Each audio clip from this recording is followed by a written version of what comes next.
And then the worst president in the history of our country took over. And look what happened to our country. Probably 20 million people. And you know, that's a little bit old, that chart. That chart's a couple of months old. And if you want to really see something that's said, take a look at what happened.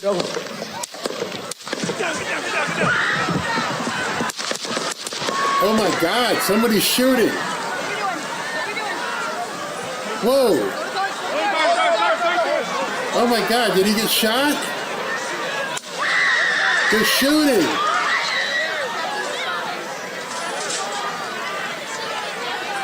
Oh my God. Robert, they're shooting at the Trump rally. Move! Move! Go! I don't know if he got shot or not. They're going to kill the feed probably.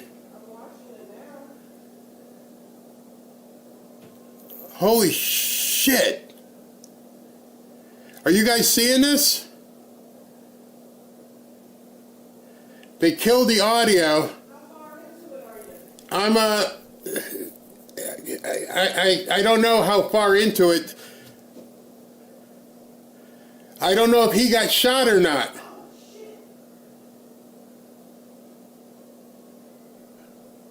Oh, this is bullshit. Oh my God.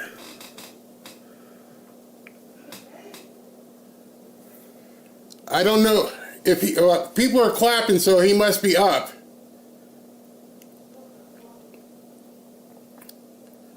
Somebody just tried to take Trump out. He got shot. He got shot.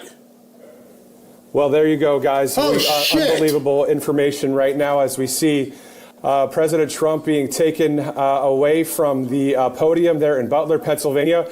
We did hear some shots there. We don't know what it was that happened. Oh, my You're God. looking at the same thing we're looking at right now.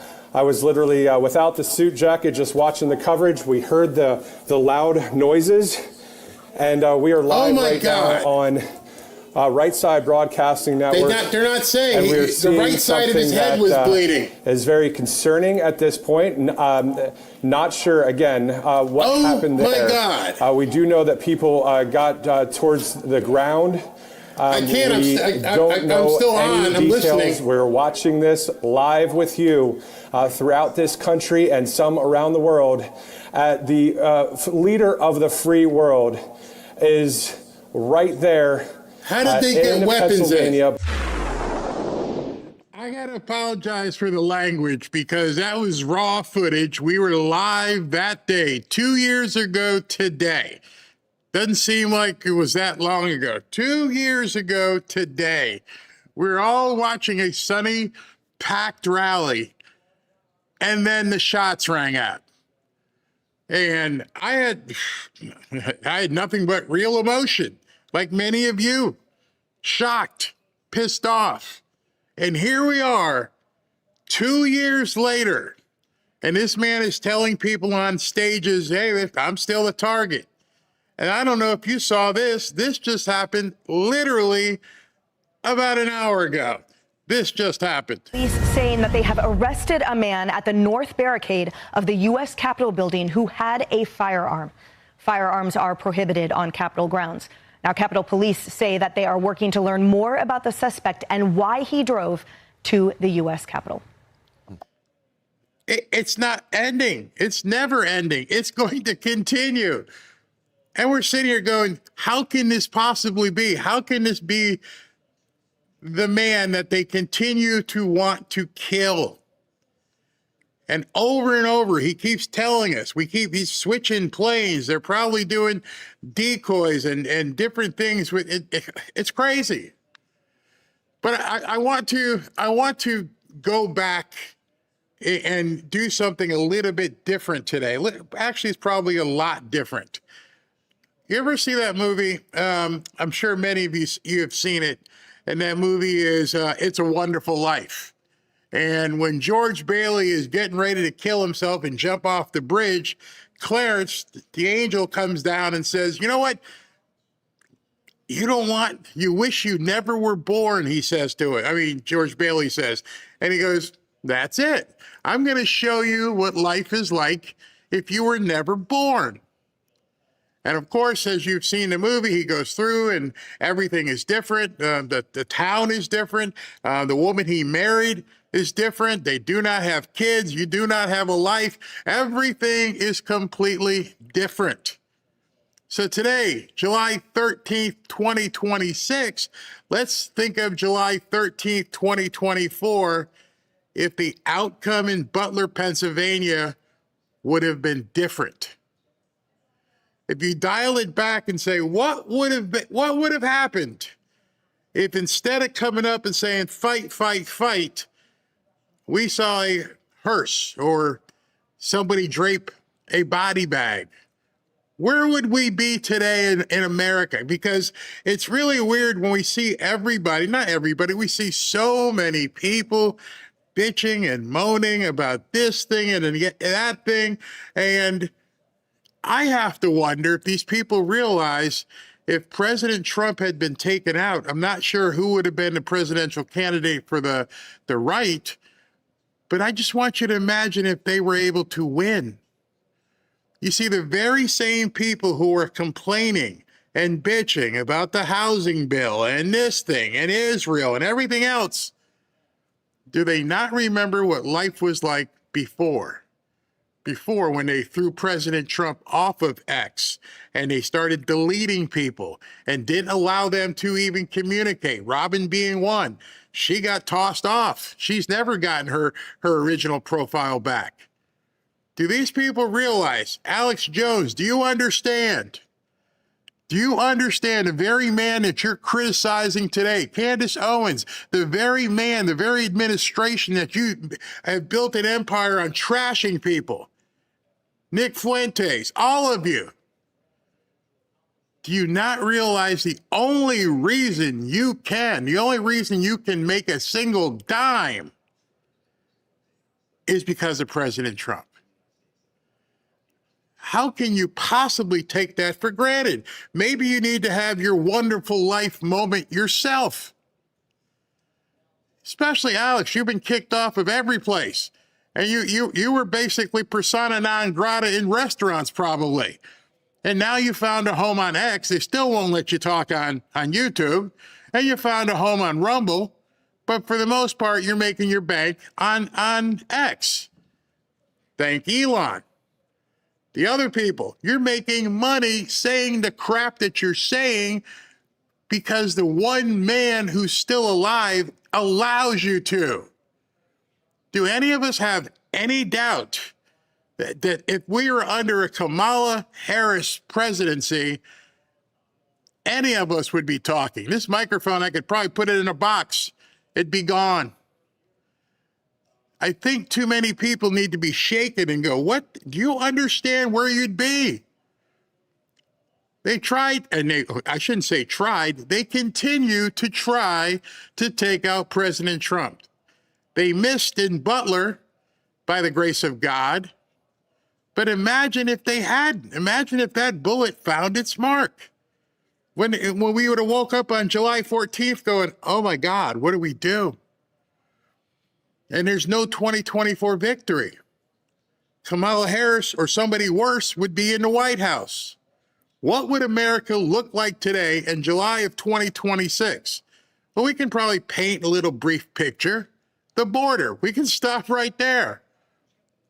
Every single one of you remembers looking on television and just seeing this caravan of nuts, of criminals, of people who do bad things to women and little kids just coming across in waves. Now just imagine that never stopped. We're trying to root people out, whereas if President Trump wasn't here, we wouldn't be rooting them out. They would still be coming. We have a negative net migration for the first time in 50 years. Over 2.5 million of these immigrants have been deported. Many more have left on their own. Just think about that for a second. I don't think enough people look back and go, where would we be? Your towns would be inundated.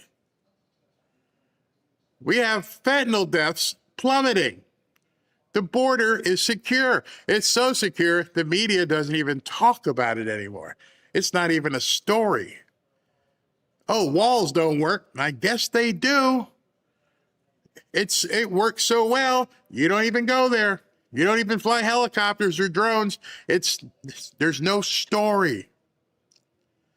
But if Trump had fallen, we would have fallen. There would have been open borders forever. Millions more pouring in. Cities overrun. Crime exploding. Crime exploding. Oh, that's right. They would have defunded all the police. Maybe not in your specific town, but for most of the town, they would have defunded the police to defend you, who would not be defending you against the people they're letting in. Think back 2 years. Hospitals are swamped. Wages would be crushed for American workers. Your grandkids, my grandchild just left here, just did a job for me, boxed up the rest of the house, the hats. Just imagine, there would have been no hats to give away. We would be paying the price over and over and over. The economy, Trump delivered again. GDP growth over 4%. They're trying to get to 6%. People thought 3% would have been fantastic. Inflation dropping, stock market records, millions of new jobs, tax relief for families, factories, and businesses, returning the American dream, enabling prosperity, even though some people on our side don't even like talking about prosperity, which is insane to me because you elected the prosperity president. You elected the very man that every time he's out of speech, that guy right there, he's got a lot of money. He lets people know.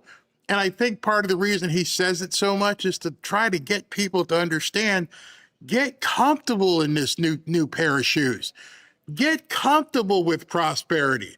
Imagine the brain effing that you had to take to be upset with prosperity.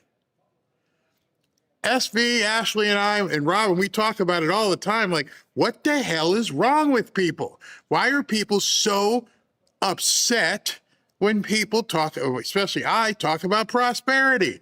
And the only reason we can come up with is no one tells them that it's okay. This is 2026 under the Trump presidency. Embrace it. Roll around in it on the floor. Take some $1 bills and just roll around and go, this is awesome. I want to be prosperous. Instead of shunning it, and then worse than shunning it, pointing at other people and saying, you shouldn't want it either. It's bullshit, excuse my language. All of you should be going for all the gusto. Go for every damn thing you've dreamed of. Because 2 years ago, you almost didn't have that ability. 2 years ago, you almost had it shut, probably forever. You were never even going to have the option, the opportunity to be prosperous. And now you're shunning it. I feel like Cher in that movie where I just want to take people, snap out of it. Stop friggin' complaining. Embrace it. Love it. Encourage others. There are people in our chat here who have been here for a long time, and then somehow they broke the shackles of it. And I'm like, wow, it actually worked. Wow, I'm actually doing something. I bought a house. I renovated a house. I started a business. Oh, wow, I embraced AI. Why are they different than you?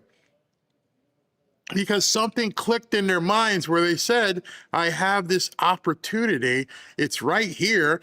The guy I voted for 3 times has said to me over and over, we're going to be the first in AI. We're all going to be so prosperous. We're all going to, and I'm thinking to myself, if you listen to him and you clap at the rallies and you're happy as heck that today on July 13th, 2026, you're happy that he's still here, then why haven't you jumped on the Trump train completely? What is stopping you? Because again, you wouldn't have this opportunity if he wasn't here, which is probably why you didn't have the opportunity before. Nobody was promoting it to you. People told you rich people were bad. Look at unemployment right now. Unemployment is at record lows, including for black people. But without Trump, stagflation. Gas at $5 or $6. Yeah, remember, groceries completely unaffordable. 401k shrinking.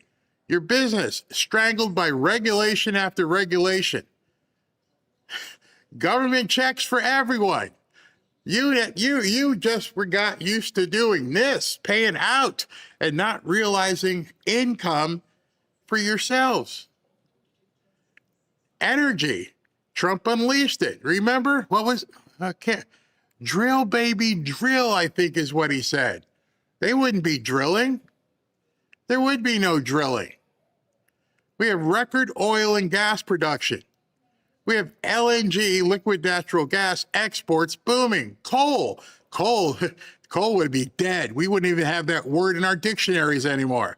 Nope, coal, what was that? Oh, that was something the boomers used to use. Now we have coal. People in West Virginia, people in mining towns, they're mining coal for reliable power. Gas prices, lowest in years.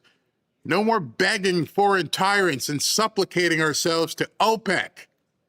We have a strong, stable grid. And I just don't know if anyone ever put all these things in order and said, well, we wouldn't have any of this. Is life completely where you want it to be? No, it never will be.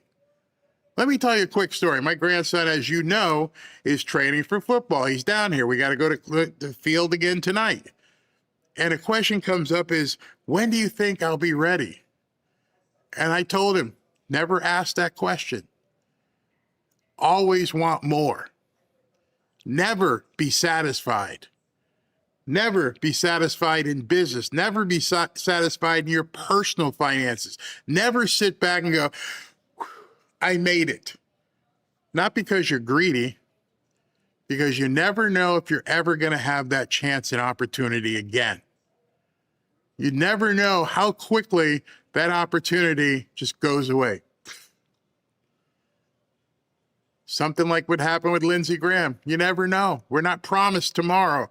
So go for it today. All that crazy windmill crap, failures. They shut down the drilling. You got blackouts were happening in the summer. Oh, blackouts are still happening in some of these blue areas. Energy prices were through the roof, dependent on China and Russia and every other mullah. American energy workers laid off. Foreign policy. Do we need to go there?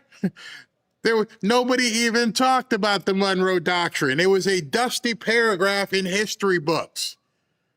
Many people still don't know what the hell the Monroe Doctrine is.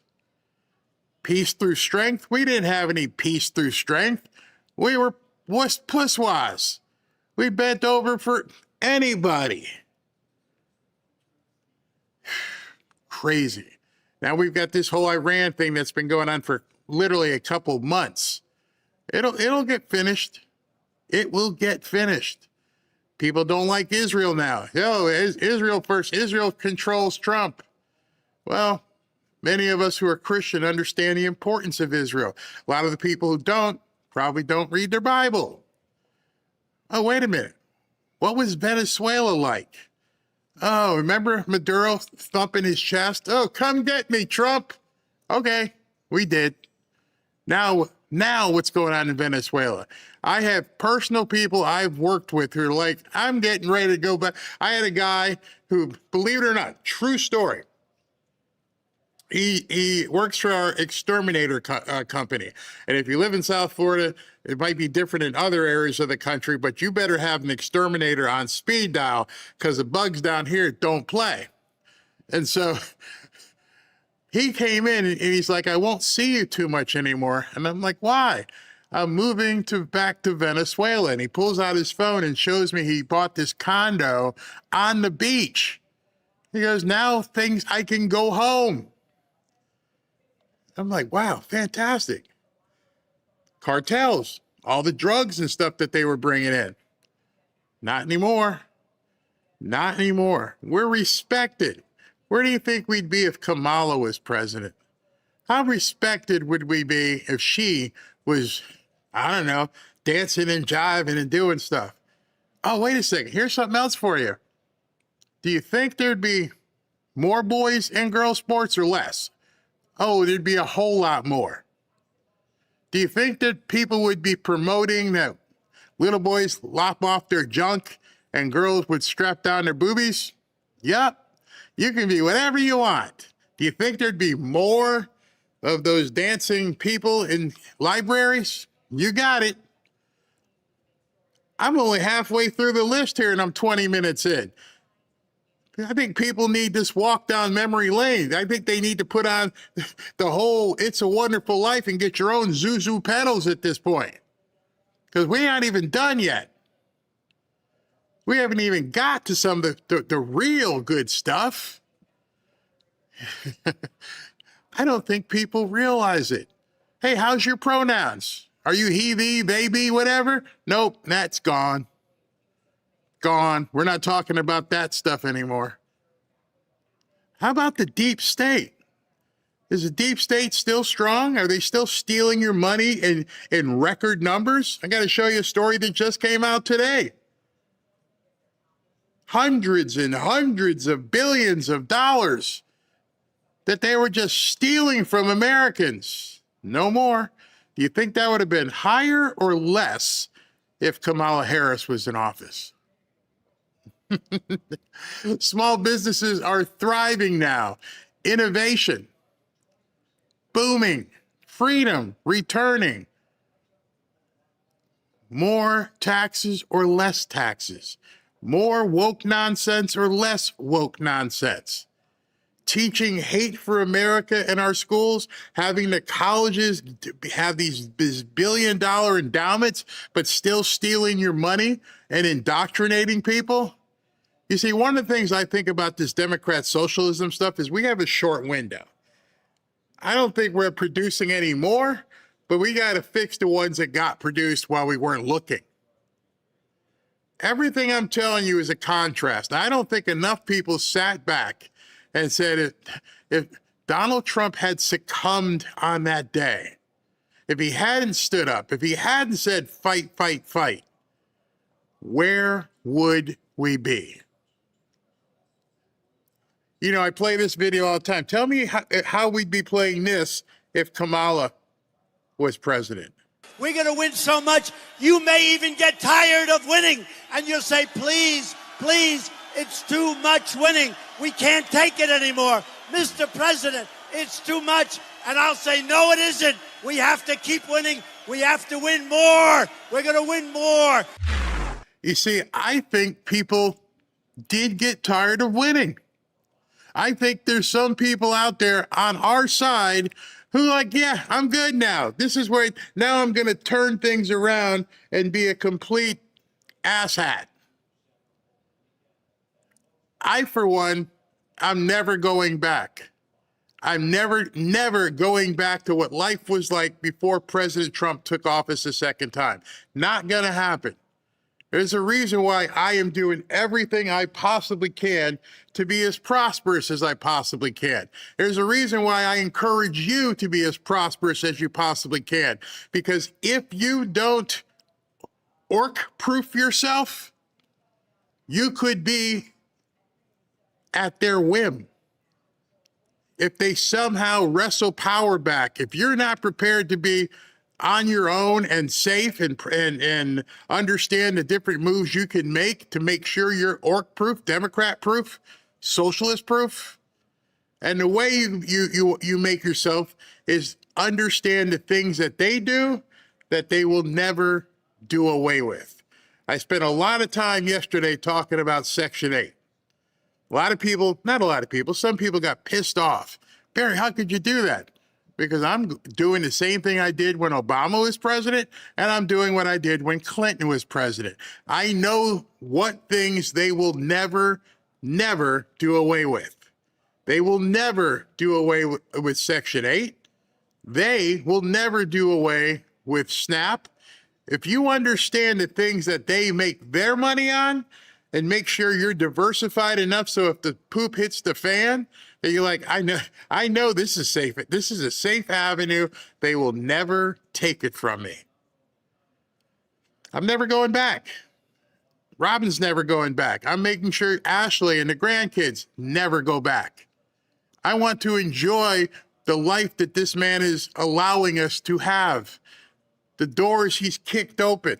We're going to be watching in a second. They're going to be, I don't know what this is that they're going to be doing here at the White House with this Grand Prix race thing. But he's going to do some sort of showcase that we haven't seen before. Doing all these different things to just show you how good life is. And yet you get people complaining, doing everything they can to trash this man, when all they would have to do is go back and think, what would happen, how things would be if July 14th turned out differently. See, we've had, if you're my age or even a little bit younger, you've had a number of different chances to understand what if. See, I wasn't here during World War II. I don't know what would have happened if the Japanese had, actually got their way and the Germans had gotten their way in World War II. So I can't even understand that. I'm like, yeah, I'm glad they vanquished them, but I don't know what life would have been on December 8th if the Japanese were successful on an ongoing basis. But I do, and I was too young to understand what happened with Kennedy. And still too young to understand, what went on with Vietnam. But I was alive on September 12th. I know how we all felt on September 12th, 2001. We were one cohesive unit saying, oh, hell no, this is not going how we're going to go out. We got all together on September 12th and said, nope, these guys are not going to knock down buildings and chase us out of town. They're not going to just destroy our way of life. And here we are 25 years later and people forgot it. Or the younger people never experienced it. So this is another one of those moments where you can sit back and think to yourself, what would have happened if that man never got up? And if you say to yourself, the life you think sucks now, the president you think sucks right now, your alternative exposes you as a hypocrite. That's why I have somebody ask me, goes, why do you feel so bad about some of these other podcasters? And I say, because I'm thankful, I'm grateful. I always want to make sure that you go home from the dance from the girl that went with you. This man whatever he's done, this is the guy I'm sticking with. He got me this far. He's done this much for the country. Is he perfect? No. No. But I don't think we're going to see 100-0, but I'd be damn happy with somebody who's got 70, 80, 85% success rate. I would hope that you would be that type of person where you're like, yeah, there are some things I don't like that happened, which is I touched in yesterday with that housing bill. There's some things that don't, that doesn't fit, but I'm good. We're good. We got a lot more upside than we have downside. And I loathe people who try to capitalize on the downside. So that's all I want to say about that. As they're getting ready to bring this event up, I see them, they've got the podium and they've got cars and stuff. Let me check in with SB real quick here. Hopefully it works. Yeah, there he is. What's going on, man? Hey, hola, Senor Barry. K-O-R-I-S. So I don't know how long this event is going to last. In fact, I don't even know what it is. Let me show you guys real quick. I have more info for you. Yeah, hold on. Let me just show everybody what I'm talking about, because it's pretty interesting setup. It looks like they're at the back door of the White House. Hold on, you guys can see here. And they're just walking around. I was hoping they'd pull back so you could see the cars and everything, but you can't see the cars yet. So I don't know what they're doing. but we shall see. All right, All right, so, what the event involves, Trump is meeting with top IndyCar drivers and team owners, including oh, champion Alex Palou, 2026 Indy 500 winner Felice Rosenquist, driver David Malukas, team owner Roger Penske, and others. The main purpose is to promote the Freedom 250 Grand Prix, an upcoming IndyCar race on August 22nd through the 23rd this year. This will be the first major auto race on the National Mall in Washington, D.C. on a 1.7-mile temporary circuit around landmarks like the Washington Monument and U.S. Capitol, with speeds over 170 miles per hour on Pennsylvania Avenue. Pretty much what people do now. It has free general admission. And you got me on that one. That's pretty much how they drive now. I always like to add in a little context. And it ties into America's 250th anniversary celebration. So it says, again, it fits into the broader Freedom 250 initiative, which Trump has been heavily involved in through executive actions, rallies, and events. So there you go. There's a little context. And you know, it's funny, as you said that, I couldn't even disagree with you, because when I was up in Washington, I was like, these people are crazy up here. Absolutely crazy how they drive and everything. Oh, my goodness. That's funny. That was a good one. There's a lot of stuff you have here. What's this one you've got here? Yeah. Hold on. What's this? This Okay. is more craziness up in Washington. What is this? Yeah, some guy decided to try to ram him, and he got his head turned into Swiss cheese. So he's out. FAFO. Is he is he still with us, or did they have to like wrap him No, up? he is unalived. Ooh, Yeah. wow. They did they use the pews and take him out, or I guess. Yeah. Hey, you want to do that, you get what you get. I'm sorry, I've got no patience for that whatsoever. Yeah. I mean, what happened to just pulling over and say, "Yes, sir. Here's my license." Well, if I don't have a license, I'm illegal. I will go with you, sir. You know. So now I see this from Gunther. Did President Trump actually post something? Did he post that, or did somebody just put that there? I can't confirm it, but I've seen it before. But you know, it's funny that it's kind of true now, because he's now saying that he's going to take control over it, and he's going to charge, a fee for, the boats to go through the Strait of Hormuz. I mean, of course, the liberals are their heads are exploding right now, but we got to do it. I mean, where are the other countries helping us out? I mean, yeah. At this point, I don't even care. Just do what you got to do, and we'll sort everything out afterwards. So, Yes. the one you got from Clandestine, we're going to hold that till after, because Sure. I do have a story on that one. Okay. To talk about. It's big. It's probably, it was before he even posted that, and I'm sure the Trump. Let's see here.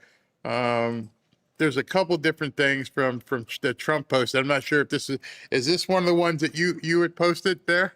The Hormuz Strait is open and will remain open. With or without Iran, we are reinstating the Iranian blockade. So named because it's only stepping. Wait a minute, hold on. Who's this? That's Monica Crowley. All right, only stopping Iran ships or customers from entering or leaving. All other countries will have fair and open use of the strait. The USA will be, from this point forward, known as the guardian of the Hormuz Strait. That's why it's going to be the Strait of America.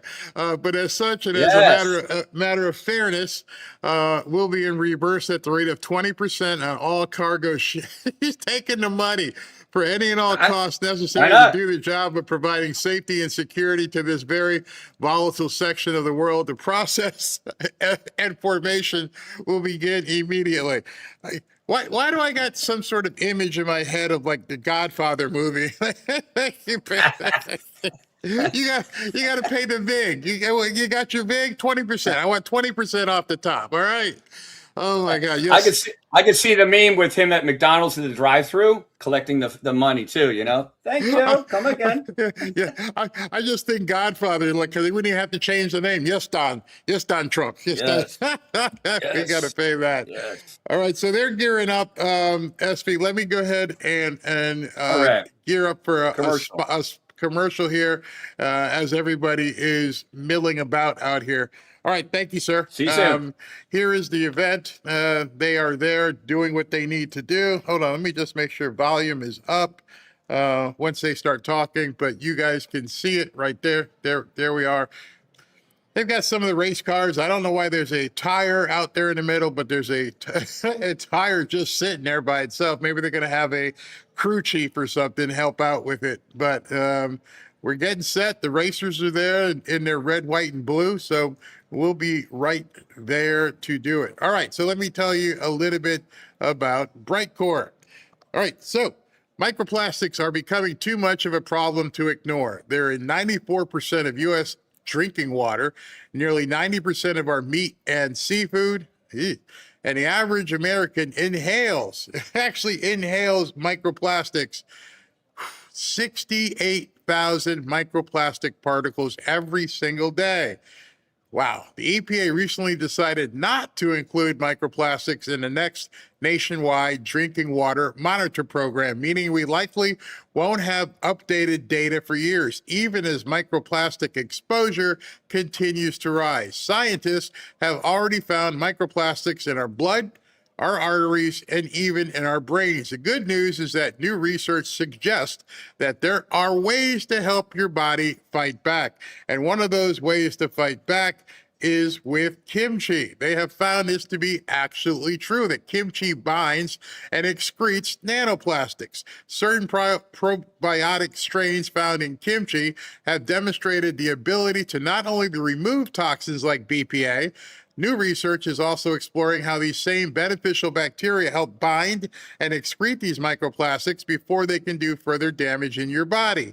Kimchi is one of the world's most powerful superfoods, and its strong taste and smell can make daily use a challenge. However, Kimchi 1 from Brightcore gives you all the benefits of fermented kimchi and an easy-to-take capsule without the mess or hassle. Each capsule delivers over 900 probiotic strains, live enzymes, and antioxidants that help restore balance in your gut.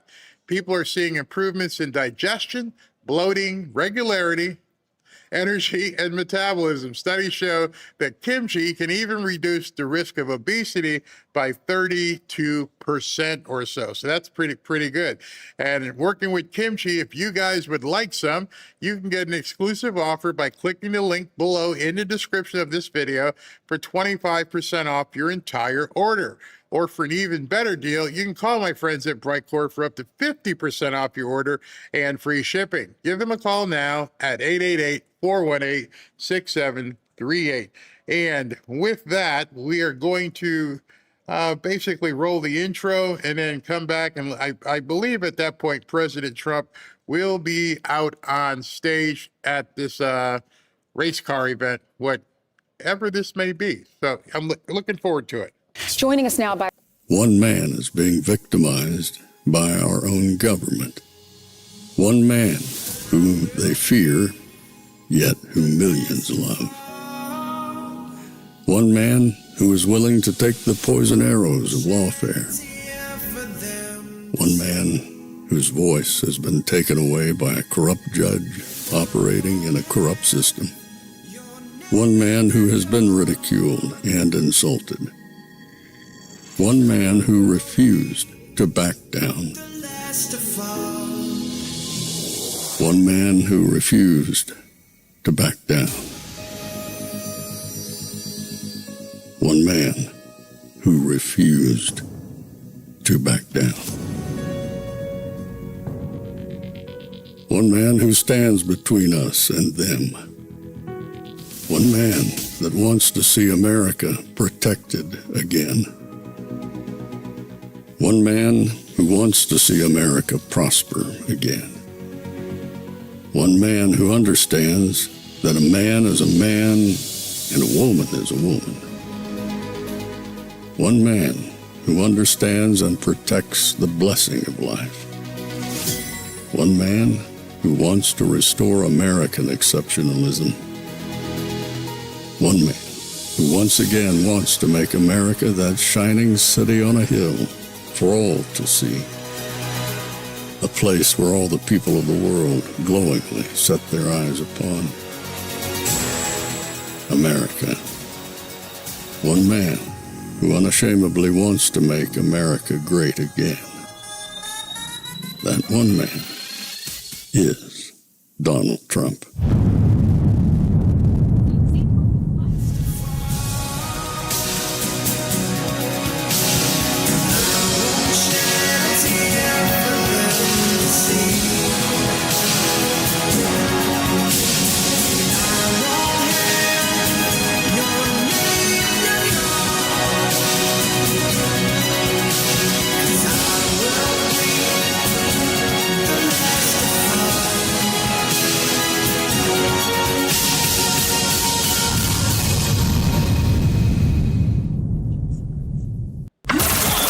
This is Fanfare with Barry Cunningham. So President Trump has not come out of the White House yet, so I'm going to roll with a short story, and we will jump to him as soon as possible. This one is a biggie. It's a short story, but it's big. A new Government Accountability Office report revealing fraud and security failures in the Obamacare marketplace. Investigators finding fake identities and stolen information were both used to access subsidies, impacting legitimate enrollees. Fox Business correspondent Connor Hansen has the latest live on Capitol Hill. Hey, Connor. Hi, Bill. One House committee estimates around $27 billion in improper payments are going to people taking advantage of this system. Now, for months. 27 billion. After all the other numbers we hear, now we find out today, here's another $27 billion that have been stolen from you and I. It just doesn't end. It just never ends. The Government Accountability Office has been investigating fraud in the Obamacare marketplace. In a new report, it found that a lack of basic safeguards allows bad actors to use fake identities, other people's social security numbers, and even dead people to receive subsidies. This investigation found as many as 160,000 people using the program legitimately had their accounts accessed. How much more do you think we have to hear? I mean, the drip, drip, drip that's occurring, I think is basically, at this point, a soft disclosure. But how much more? At this point, I don't think people can even comprehend all the stuff that has been stolen. And the numbers are so huge, such $27 billion more. I mean, you remember back in the COVID days where they used to have the ticker on the side of every newscast in terms of how many people have been sick, how many people have died? I think at some point, anyone at Fox watching or something, somebody needs to come up with some sort of chart, graph, whatever, that shows how many billions of fraudulent transactions and dollars have been stolen from the American people that we're just finding out. And let that thing just run on your newscast constantly. Because otherwise people can't even remember. 27 here, what about the 19 there? It's incredible. And I think I feel like the drip, drip, drip is to tell us we don't need income taxes. It's a complete scam on America. If we ever could get to the point of turning off all of the fraud, which is going to be tough because we're still finding it. 2 years in, it's like, oh, here's some more. Accessed and changed without their permission. The House Energy and Commerce Committee Chairman Brett Guthrie blames the previous administration and sent us a statement saying the Biden-Harris administration actively removed safeguards protecting Americans from unscrupulous actors taking advantage of them, including unauthorized enrollments and. Why would you intentionally remove safeguards? Why would you instruct people, turn off the stuff that people might be able to catch the bad guys? There's only one reason. A, you're complicit with it, I could say maybe two, and B, you didn't want people to get caught. And because you didn't want people to get caught, you said stop putting things in place that they may find. Similar to what Gavin Newsom is doing in California by saying we're going to make a law that makes it illegal for you even to question an election. Like, how the hell could that be? You can no longer question elections in California. If you say, I want to recount the vote or do anything, they'll put you in jail. And so it looks like the Biden-Harris administration, we're doing the exact same thing. We're going to steal. We're going to enable the stealing. We're going to facilitate the stealing. And then we're going to turn off all the safeguards that would indicate that they were stealing. Switching Obamacare plans. The Government Accountability Office says agents and brokers do play a key role in helping people get coverage, but recent prosecutions show some enrolled or switch people's plans without permission, and those victims can face unexpected costs, tax liabilities, and can lose access to their providers or their medication. Now, in that report, the GAO recommends stronger identification strategies to help. No, I don't care about stronger identification strategies. We need to turn it off. Scrap it. It's done. $27 billion just now, in addition to all the other stuff? Come on. I mean, you're taking advantage of us. You're using the American people. We were stupid. Go back to my opening segment on the show. Imagine if President Trump wasn't president. Because this is what they're finding now. How many years have they been doing this to us? If President Trump wasn't president, not only would it be continuing, it would be growing. Again, be George Bailey. Be George Bailey in your life and say, how am I, when people say, how is your life better? What would your life be right now if President Trump wasn't president? Well, the only thing I think you'd say good about it is like I wouldn't be knowing all this crap that I know right now. Prevent people from taking over legitimate accounts. The Trump administration also said last month that it's removing millions of fraudsters from the Obamacare rolls. Bill? Wow. Absolutely wow. Eric had a story about this, and it's got to tie into something that SV wants to talk about as well. He says, holy crap, $27 billion in Obamacare fraud has been exposed. And now a new bombshell report confirms a lack of basic safeguards allowing deceased people. Man, there's some rich dead people, aren't there? For some reason, all the socialists who hate rich people don't have a problem if they're dead.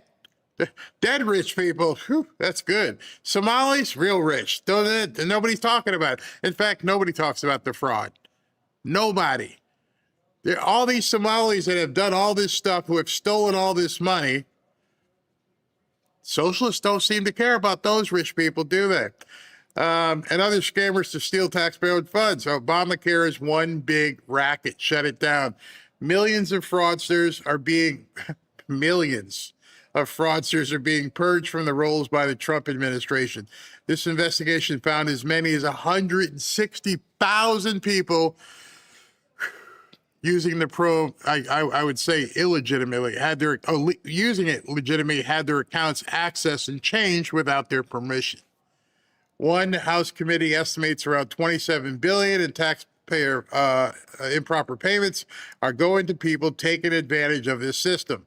Now, for months, the Government Accountability Office has been investigating fraud in the Obamacare marketplace. It found that lack of basic safeguards allows bad actors to use fake identities, social security numbers, and even dead people to receive the subsidies. Why is it in 2026? Somebody had to be entering those accounts. If you had an account with a dead relative and it was still open, somebody is taking the money out. You're telling me banks have bank accounts with dead people's names on them, and they're still seeing transactions, and nobody thinks to themselves, hey, Mr. Fredericks died a year ago, and we're still seeing money coming in out of his account. Nobody's paying attention. You don't have an algorithm for that? No, I'm pretty sure we do. My mom passed away, I think, 5 years ago. and my sister had to go into the account and take care of things. I took care of the property arrangements. But I remember her calling and saying, it's just very weird going in and having to do all this. Because most of us respect the dead. Most of us, it's not a good feeling to have to go in and take care of a relative's estate, per se. And these people are just moving money back and forth in the name of dead people. And nobody's even checking. Nobody was checking. It's insane, absolutely insane. It goes on to say the House and Energy Committee blames the previous administration, sent a statement saying the Biden-Harris administration actively removed those safeguards protecting Americans from unscrupulous actors taking advantage of them.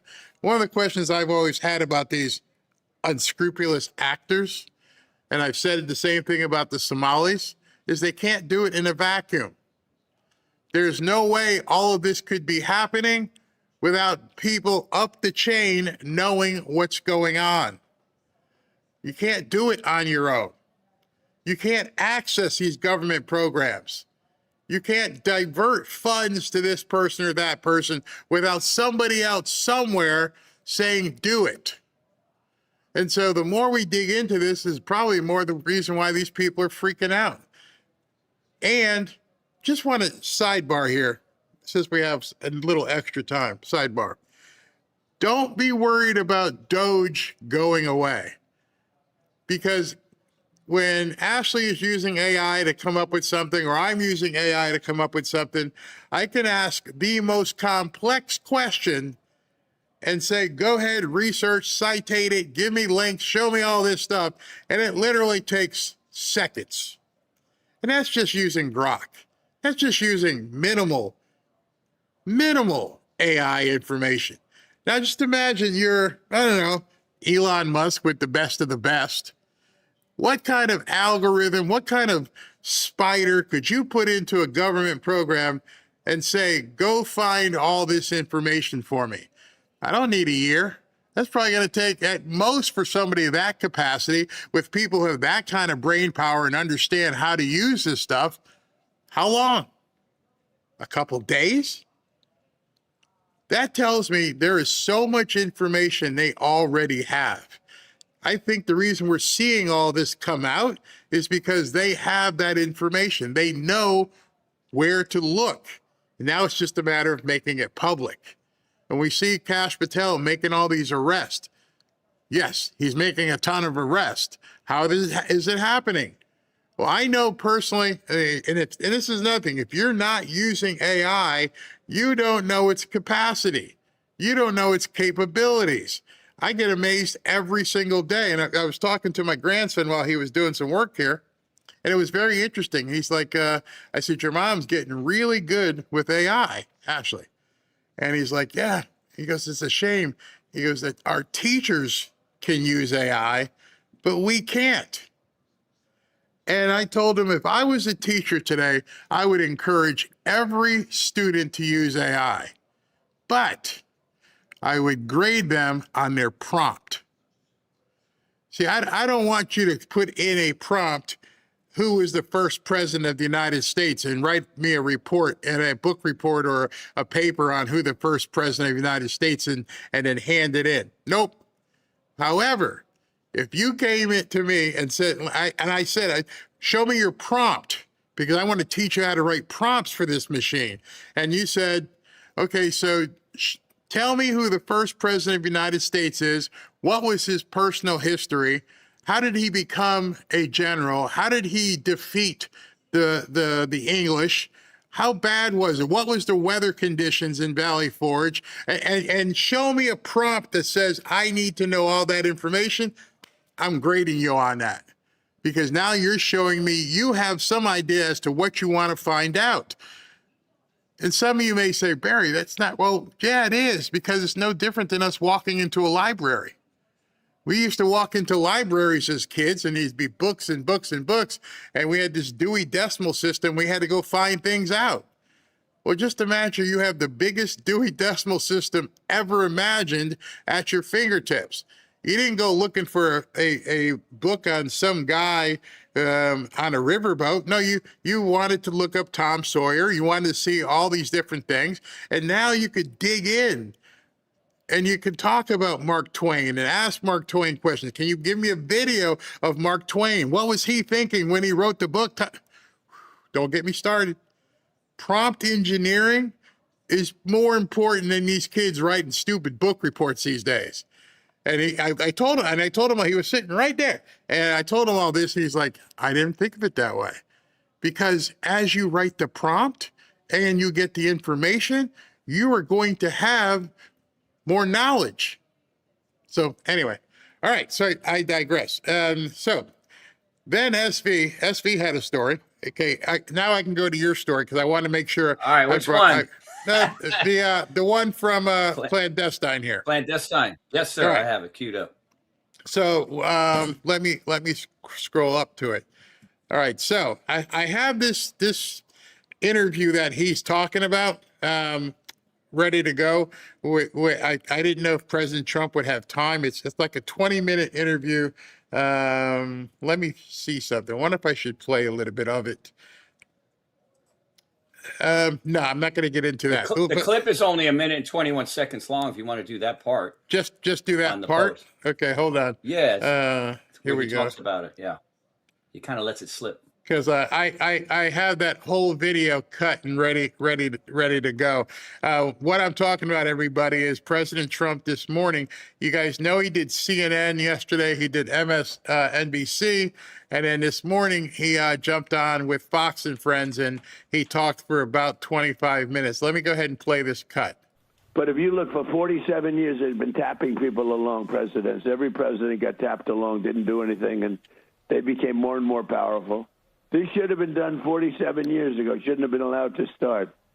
But Clinton let him go, and Bush let him go. Everybody let him go, and Obama was the worst of all because Obama actually went to their side. Obama, because he's well, let's not say. Let's leave that for another time. Did you catch that? Obama went over. He almost caught himself at that point, SV, where he's like, Obama went to the other side, and he did. Let me. Yes. I want to let people hear that again because he caught himself. I mean, so you guys got to hear something.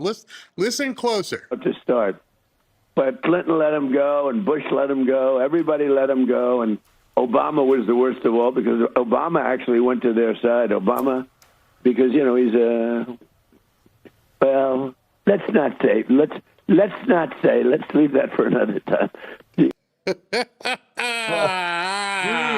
Oh gosh. And so I heard it in the interview. I'm glad somebody else heard it as well, because something is there. And he was worked up talking about Lindsey Graham, and that I don't think that was supposed to come out. And so Clandestine. That's what Clandestine's talking about. Yeah, that's exactly. So take it. Go ahead. All right. So did you catch that? Trump says that Obama went to their side, referring to Iran, and then catches himself before he reveals some information about Obama that he is not supposed to say yet, and says, let's save that for another time. Trump has been preparing the public for the massive reveal of world-altering information pertaining to Obama and his relationship with Iran. One day, Trump will reveal to the world that Obama is Muslim and a traitor to the United States, who helped supply Iran with the means to obtain nuclear weapons. All roads lead to Obama. That was the first time I actually heard him come out and was he being a good actor, or did it really slip out because he's emotional about Lindsey right now? But that was, I was watching it and I'm editing it and going back and forth. And when I heard it, I went, whoa, what did he just say? He went to the other side, and let's not go there right now. He wants to say it, but he's timing it for some date. I mean, maybe today. I mean, 2-year anniversary. I don't know. There's I don't know, coincidence. but I thought that was really interesting. And when you said that, I was like, hold on, we'll get to that. Because perfect. Had you seen it before you saw the Clandestine post? Did you see it this morning? Yes. Yeah, and, Yeah. and I called Robin in. saw the I'm like, clip. listen to this. And she's like, what did he mean? I'm like, I don't know. But if I'm Obama, I had some severe sphincter tightening after hearing that.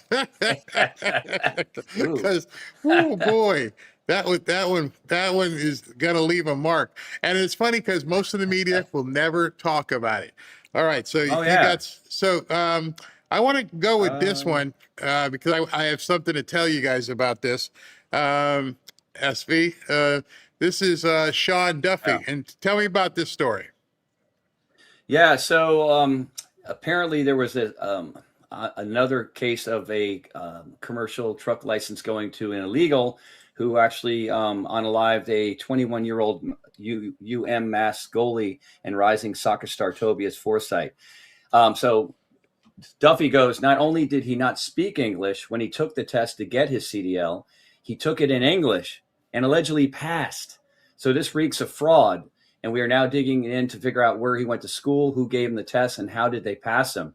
I mean, I remember when I went to get my driving license renewed. I mean, everything was strict. Nobody was behind me going, hey, what does a yellow light mean? Slow down. Remember that from Taxi? Yeah. Yeah, I mean. Well, I'm going to tell you, it's funny. It's funny how like you'll have stuff and we hadn't spoken beforehand, but what's his name? Ashley has an interview scheduled with me on Monday with a CDL driver who knows all this information. And awesome. So he's going to not CDL driver. He owns a trucking company, and he's going to come in and spill the beans about these CDL drivers, stuff I had never even imagined. I mean, it's absolutely insane how these people can't read the language, don't know what the heck's going on the road, and they were just giving. Never mind, you mentioned testing. They're not even doing that. They're just giving them licenses. Well, I mean, that's obviously what's going on. I mean, look at California. The accents were unaliving people. I mean, there's no control. So I think that's something that Duffy's trying to get a hold of. They're trying to get control of this situation because there's way. I mean, when I go out on the road now on the highway and I see a tractor trailer, my head's on a swivel. I'm thinking like, if I see a turban, I'm getting the hell out of there. I mean, sorry. I mean, I hate the stereotype, but. Well, here's Sean Duffy talking about it. Let's take a look at this Uzbek driver really quick. His name is Bekzad Arsarov. He came into the U.S. in 2024, reportedly speaks pretty much zero English, and you posted on X that he apparently tried to rip out... I'll have to come back to that because the boss man is walking out right now.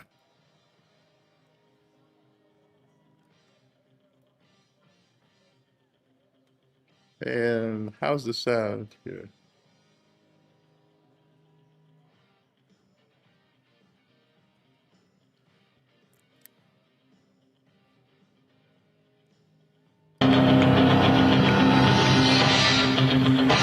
Maybe we'll wait on the sound because I don't want to have to cut this. So hold on one second, and when he starts talking, so so we don't have to hear the music or anything. Let's do it this way. They're probably not showing it.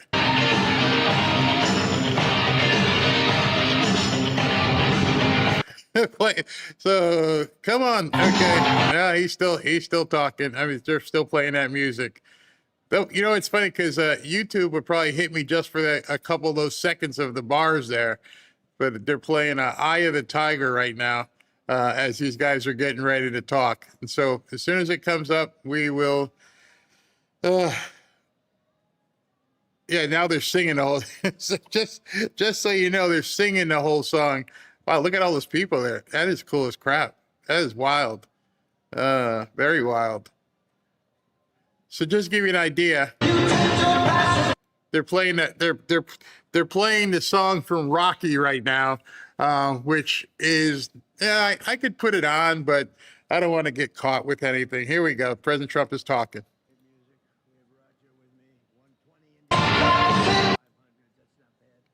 He was given the Presidential Medal of Freedom by me when he won 17, and he just kept winning. It's not supposed to work that way, right?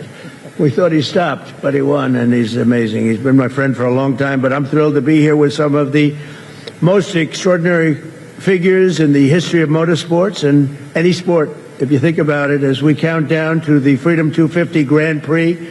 This will be like no other race ever. I don't think anything will ever top what we're going to be having. It just happened with UFC. It got the highest ratings of any fight in history. This will get the highest ratings of any such race. It'll be one of the most unforgettable racing events the world has ever seen. And we have the most talented people. These people have a lot of courage on my right. I don't want to do what they did. You could teach me, but it still takes something special, right? Gilbert, I know every one of you. What a great job you've done. I want to thank Secretary of Transportation, Sean Duff, who's a phenomenal guy. He's doing a great job. Doing a great job. And the very, very legendary Roger Penske, who is, there's nobody like him, I can't imagine, in the history of racing or maybe any other sport, to be honest with you. Roger Penske, the president of Penske Corporation. Bud Denker, I want to introduce Bud. Thank you very much, Bud. What a great job. CEO of Fox Sports, Eric Shanks. Thank you very much, Eric. It's going to get a lot of rating. Are you prepared for this kind of rating? I don't know. It's going to be a big rating you're going to have. The president of General Motors, Mark Royce, and say hello to Mary and everybody. She's a fantastic person. It's a great company. It's a hot company. We just ordered a lot of Escalades for security purposes, and we do a lot of business with General Electric, and they're actually going now in the weapons-making business, and I think you do better with that than you did even in the cars. So I want to thank you very much, Mark. And incredible IndyCar drivers, Alex Palou, Felix Rosenquist, and David Malukas. And I've watched all three of you recently do very well. Thank you, very well. Better you than me. I don't want to go 250 miles an hour with a 2 inches separating my car. I don't want to do that. But what you've done was incredible. The last couple of races. Unprecedented events will take place next month right here in our nation's capital on August 22nd and 23rd. It'll be an awesome display of American patriotism and raw horsepower and ingenuity. You're going to see cars at the level that they've never been at before, with cars racing more than 190 miles and even higher than that down Pennsylvania Avenue. It wasn't exactly designed for that, but what Sean Duffy's done with these incredible, brilliant people is really amazing. It's going to be a sight for the ages. It really will be something special. And they're going to go all around the National Mall at speeds that are not quite, if we did that during the regular day, I think people would be put in jail perhaps for the rest of their lives, right? It wasn't supposed to be that way, but it's going to be beautiful. It's going to be a beautiful thing to watch. And this is the first racing event of its kind in Washington, D.C.'s history, happening as part of our great celebration of the 250th anniversary of American freedom. The American people are invited to come watch this once-in-a-lifetime total event. And Roger and General Motors and Fox and everybody else, I will say, it's free. They thought maybe we could, they'd get so much money. This is a ticket. You're probably having second thoughts. You said, well, we could have made a fortune. No, it's free, totally free. And it's something they're doing for the country. The country is doing incredibly well. We've never done this well. We're respected all over the world now, and respected like never before. I was telling Roger before, we have $19.2 trillion being invested in the United States of America by other people and countries. No country in the world has ever had anything like that. And plants and factories and everything's being right now built as we speak, being built all over the country. There's never been any country that's as hot as we are right now. In addition to that, we have the strongest military in the world. You saw that with Venezuela. You're seeing that right now with Iran. For 47 years in a row, they were pushing people around. They're not pushing us around. We're pushing them around. The Penske team held more than 80 meetings in 90 days on Capitol Hill to get this event to happen. This is over a period of years, and nothing happened. And when they came to see, they said when they came to see the president, what did we work it out in about 15 minutes? It was done. And we picked a better track. They went into something that was not as good, And, well, they were dealing with Democrats, what can I tell you? But it wasn't as good. And I said to the group, I said, is this the exact track that you want? And they said, you just can't do better than Pennsylvania Avenue when you think of it. And that's going to be the straightaway. It's going to be fantastic. This event is following in the footsteps of that event that I just mentioned, the UFC event, which we hosted Dana White, who's a fantastic man, what he's done, the great job. And this will be equally as breathtaking. The air show that we're going to have is going to be, along with the car, is going to be something. We did the greatest air show, I think, ever on July 4th. They've never seen planes at that level. It was really quite a time. And then we had an event, and there was rain, and everybody was told to leave. There was lightning, and they didn't leave. And I said, we can't not do it. So we went back. I said, everybody, let's come back. And we ended up, we had 425,000 people when we started.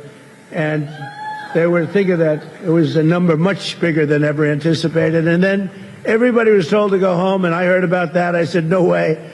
So we called them all back. We ended up with 152,000 people.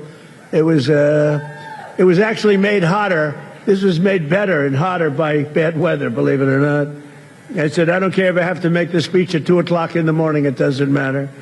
But on our 250th anniversary, America deserves the greatest celebration in the history of our country, in the history of the world. And I think this is it. And this is really a big part of the crescendo.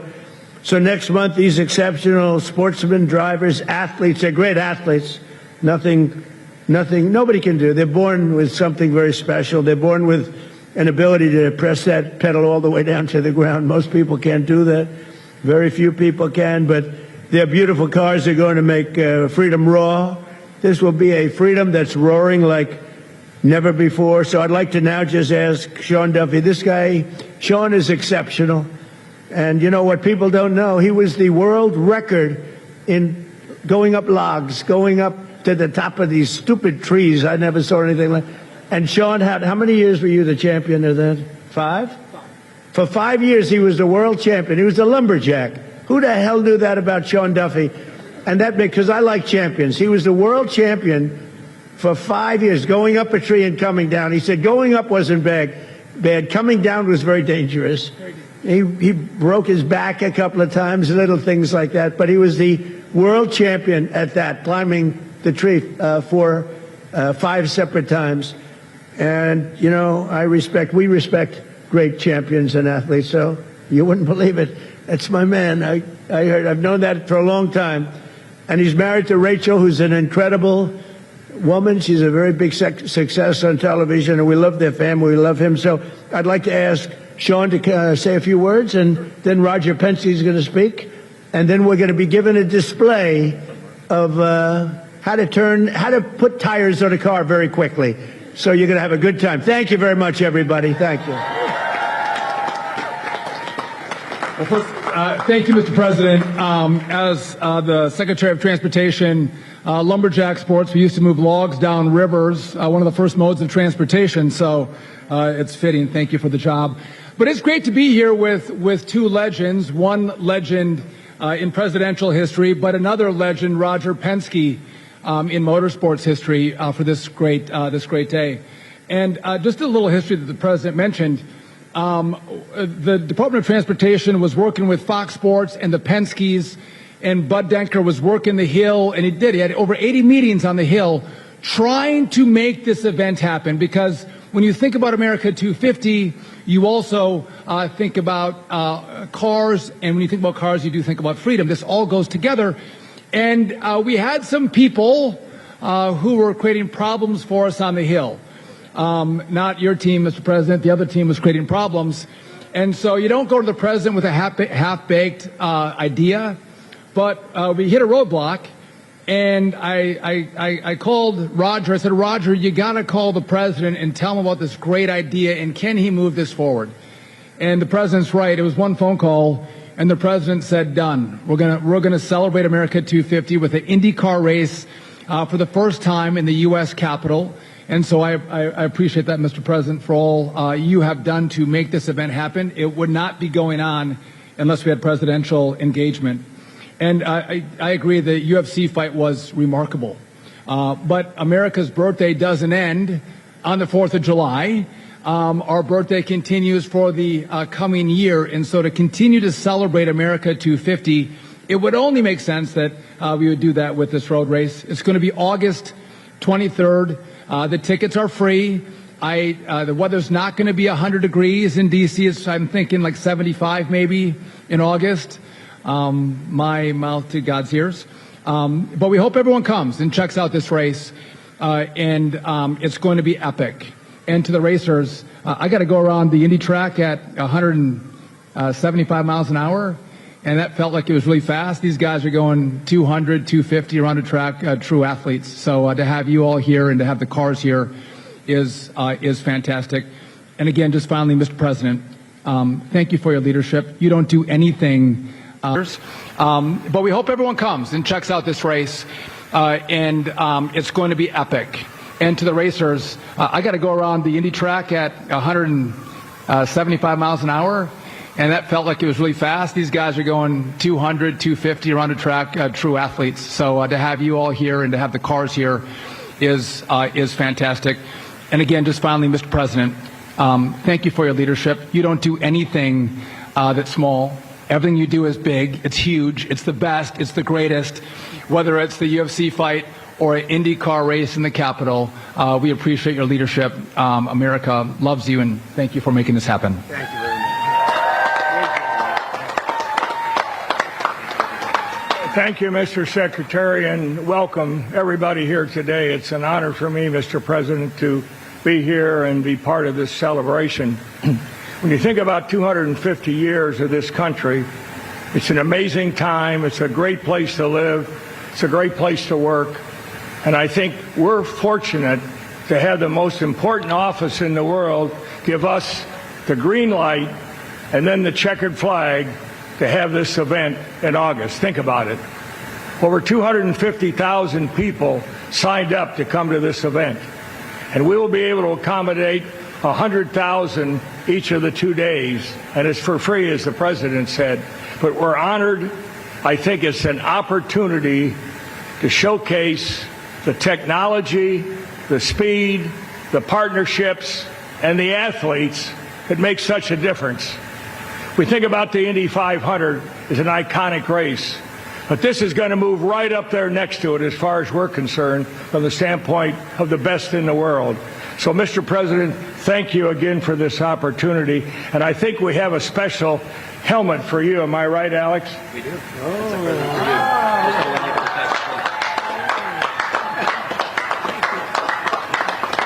We hope you will wear that when you're riding around in the Beast, leading the field. Come to the green flag. Again, thank you, sir. Bud Denker. Thank you, Roger. Thank you, Secretary Duffy. I also want to thank and recognize Ambassador Crowley over here as well. Monica Crowley, our Ambassador of Protocol, has been a partner of mine in this whole journey. Mayor Bowser, but importantly, the President of the United States. As he mentioned, I was on Capitol Hill for several months and trying to get the race around that racetrack. But you know what? It didn't happen. And things happen for the best, don't they? God chose us to have a different path here, and that path was to bring this race down around the National Mall, Secretary Burgum's support, the mayor's support, and of course, as the President said, within 24 hours of this idea changing onto the city streets, we had an executive order in my inbox to review, and then 4 days later, I was in his office here to sign it. I want to thank Eric Shanks, CEO of Fox Sports. It was Eric Shanks and my idea to bring this vision to our capital, and in 41 short days, you're going to see the remarkable athletes competing for the one and only trophy that they're ever going to possibly see here, and that's the trophy to celebrate our country. Mark Royce from General Motors, these are his beauties out here. This car over here, by the way, has 1,250 horsepower, and this will pace our field to the green flag 41 days from now. So, Mr. President, thank you again for your support. Thank you again for your leadership. Thank you again for your vision. With that, I'm going to have our driver, David Malukas, start that car. You're going to see this amazing pit crew here from Team Penske change 4 tires, fuel, in about 6.5 seconds. Let's see it, guys.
What do you think? 41 days from now, Mr. President? Thank you. So I want to thank everybody for being here. Our country is great. Our country is strong, powerful, respected again like never before. And I'll see you in 41 days or sooner. Thank you very much, everybody. Thank you. Thank you very much.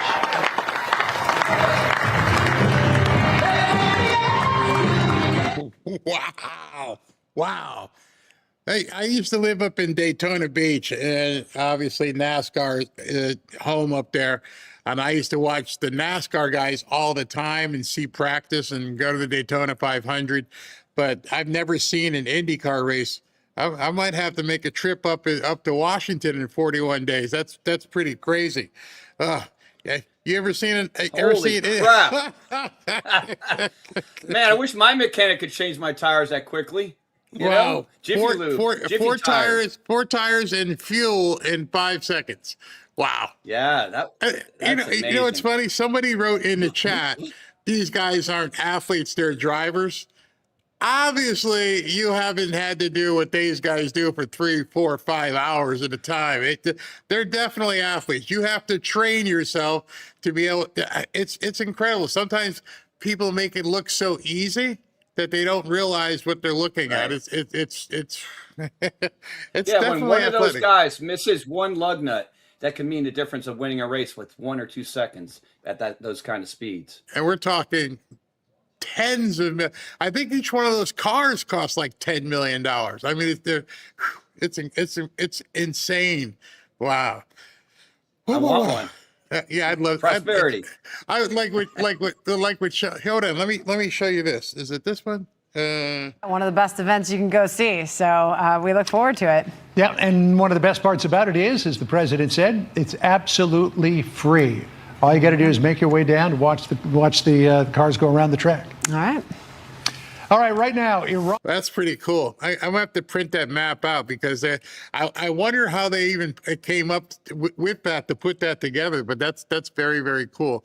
All right, so I just sent you a new map too from CENTCOM literally 3 minutes ago. Check it out. Where I don't see the map. I see the. Wait a second. I got I this. just sent you. Is this the yeah, one? That. Look at that. Yes. Look What at is that new. that? That's the naval blockade. Just came out. So they're gonna block it again at the commander-in-chief's direction. That would be President Trump. U.S. Central Command forces will resume blockading maritime traffic entering and exiting Iran on the 14th at 4 p.m. So that's tomorrow at 4 p.m. our time. Yeah, ET. Yeah, tomorrow. Wonder why they're giving them that much time. Giving them notice. Wow. I don't know. I mean, I'm sure they're already doing things. I mean, I sent you that video, which you probably can't show, but you saw that we're using sea drones. So CENTCOM showed the video of 2 of the sea drones, the boats with the cameras going in, taking out one of their little. It looked like it was some kind of submersible on a dock. Which one? Which one was it? I'm trying to find it. Let's see. I'll tell you. It is. Oh, Benny Johnson one, about 3 up above the Mitch. Benny Johnson. Oh, I got it. Okay. And what is You it? probably can't show the video because it shows the kaboom at the end. So be careful. Oh, they blow somebody up. Well, they're showing that we actually use sea drones. The U.S. has sea drones. All right, It's stop. one-way What the attack hell is it? surface. What the hell is a sea drone?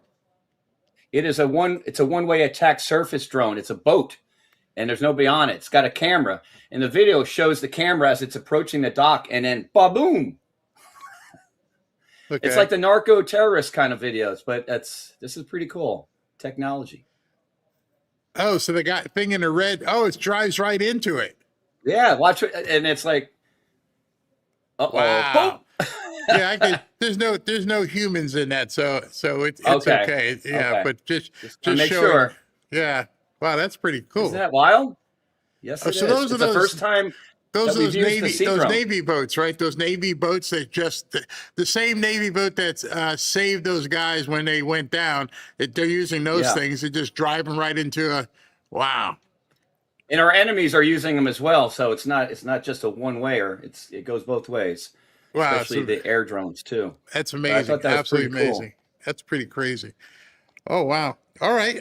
What else you got in here? That is all I had. I had a AI video about Mitch showing how he recovered, but it truly was funny. A lot of people have liked it. It's just, I love AI. I said my heading was I love AI, right? Oh gosh. Hold on a second. Don't play the music though. It's got a little music, but you can at least play it. Okay. Oh yeah. I'm sorry.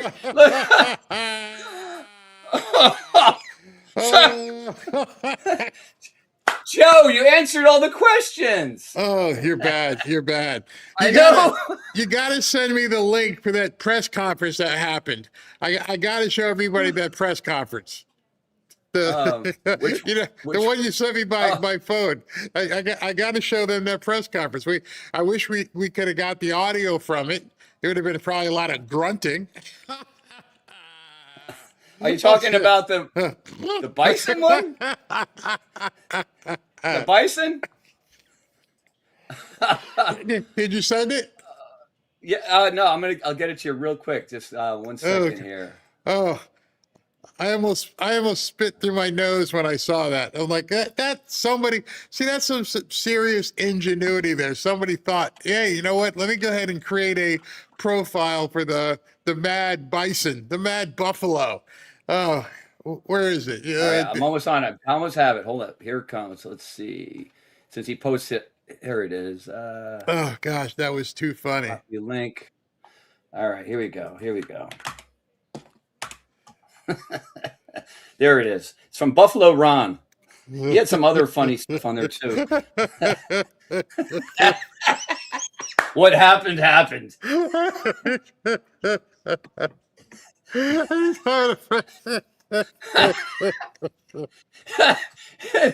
my gosh. Oh my gosh. I love humor. I gotta have humor. Oh It gets me through the day with all this craziness. But and then I had the other one.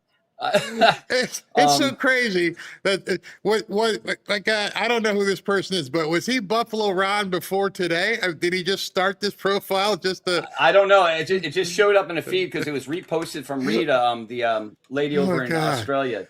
Oh, that's crazy. Check out what I just sent you. So this is what he also posted. So. And you know what's funny? If this buffalo was getting any royalties, he'd be making big money because while I was getting ready for the show, you could tell it's a slow news day. They played it probably every half hour. They're playing a buffalo. Yes. I was like, oh my gosh. At least the old man was okay with it, who got buffaloed. Well, I marked myself. I posted that. I had to. I'm safe. I'm safe, everybody. Oh my gosh, that is so funny. Mark was getting yeeted by a buffalo. Oh my God. Oh. Hey, this is free entertainment, folks. Free. Fox had a guy, like what do you call them? Those people who, animal guy, whatever. They had him on. And it was so funny because the guy, he like, so what happened here? Well, the guy got eaten. What happened? We pretty much can see what happened. He's like, all right, done playing here. I'm gonna have to play with you, okay? And he said, and it's on again. Oh my God. Oh my God. Still ahead, the photographer who took this viral video of a bison in Yellowstone Park. They got graphics now. They got graphics. Did they show where the horn entered his anus? Oh my God. This has been on literally every half hour. They keep playing it. Oh, now they got little graphics on it. There is no news. Unless Trump makes news, there is no news. Oh, the Buffalo oh my story. Gosh. Oh, I just can't. I just can't. And so they had the nature guy on, and he's like, well, there's two things we need to tell you. He goes, it's pretty much the same thing if you ever encounter a grizzly bear. Don't run. because at that point, the hunt is on. Just stay still, hide behind a tree, but don't run. And I thought to myself, thank you. I am not going someplace where a grizzly bear or a giant buffalo can decide to look at me and go, I'm coming after you.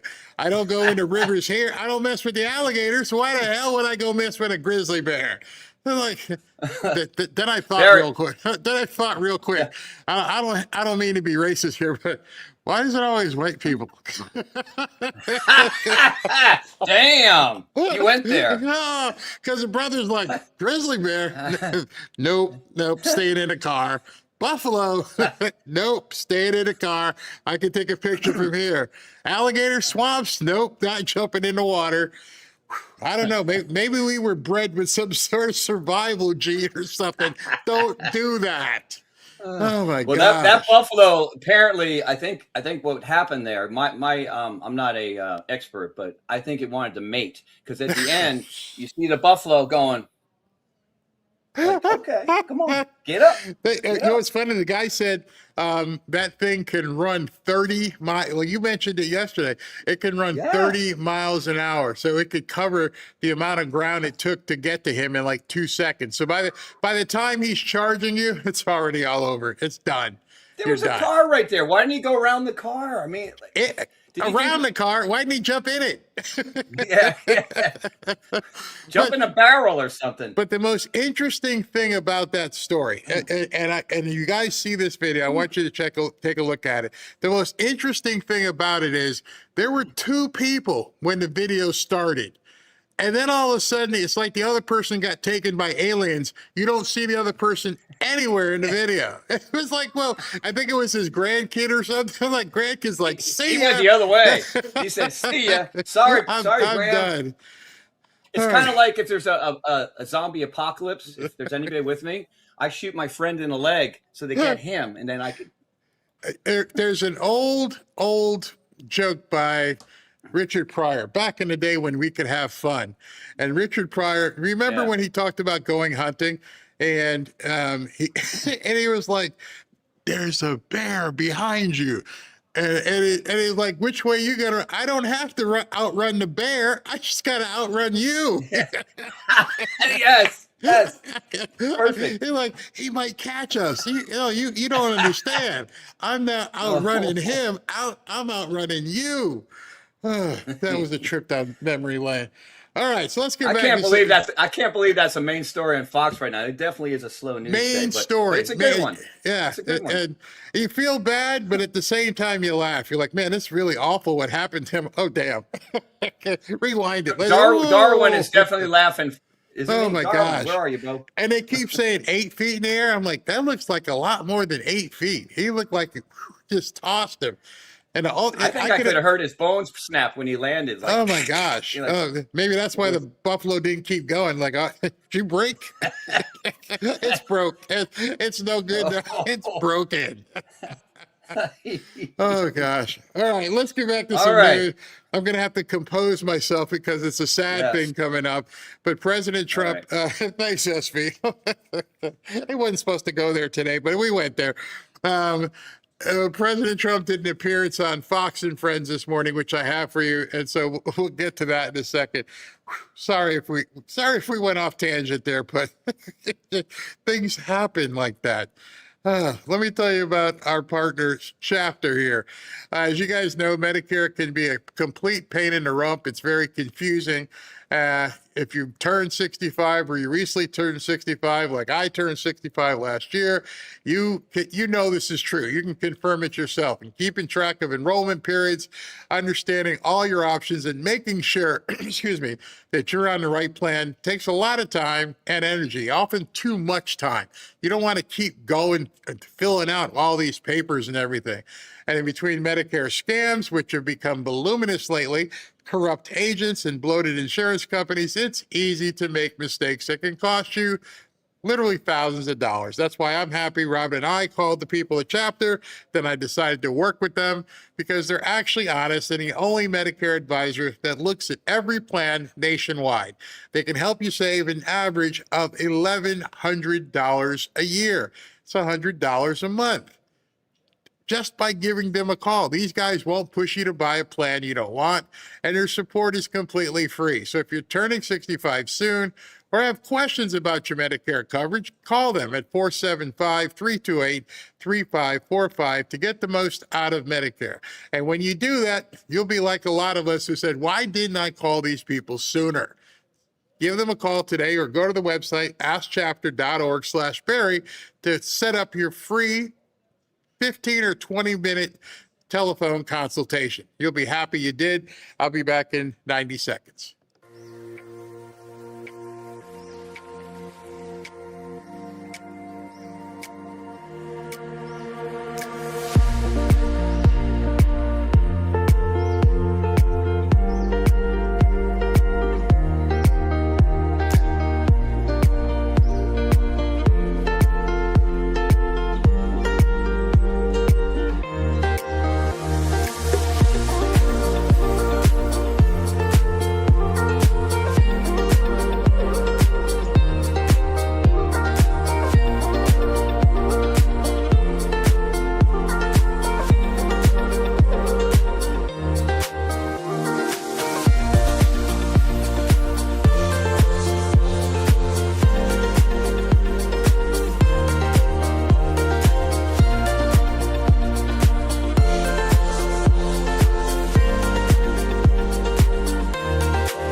Back to Fanfare with Barry Cunningham.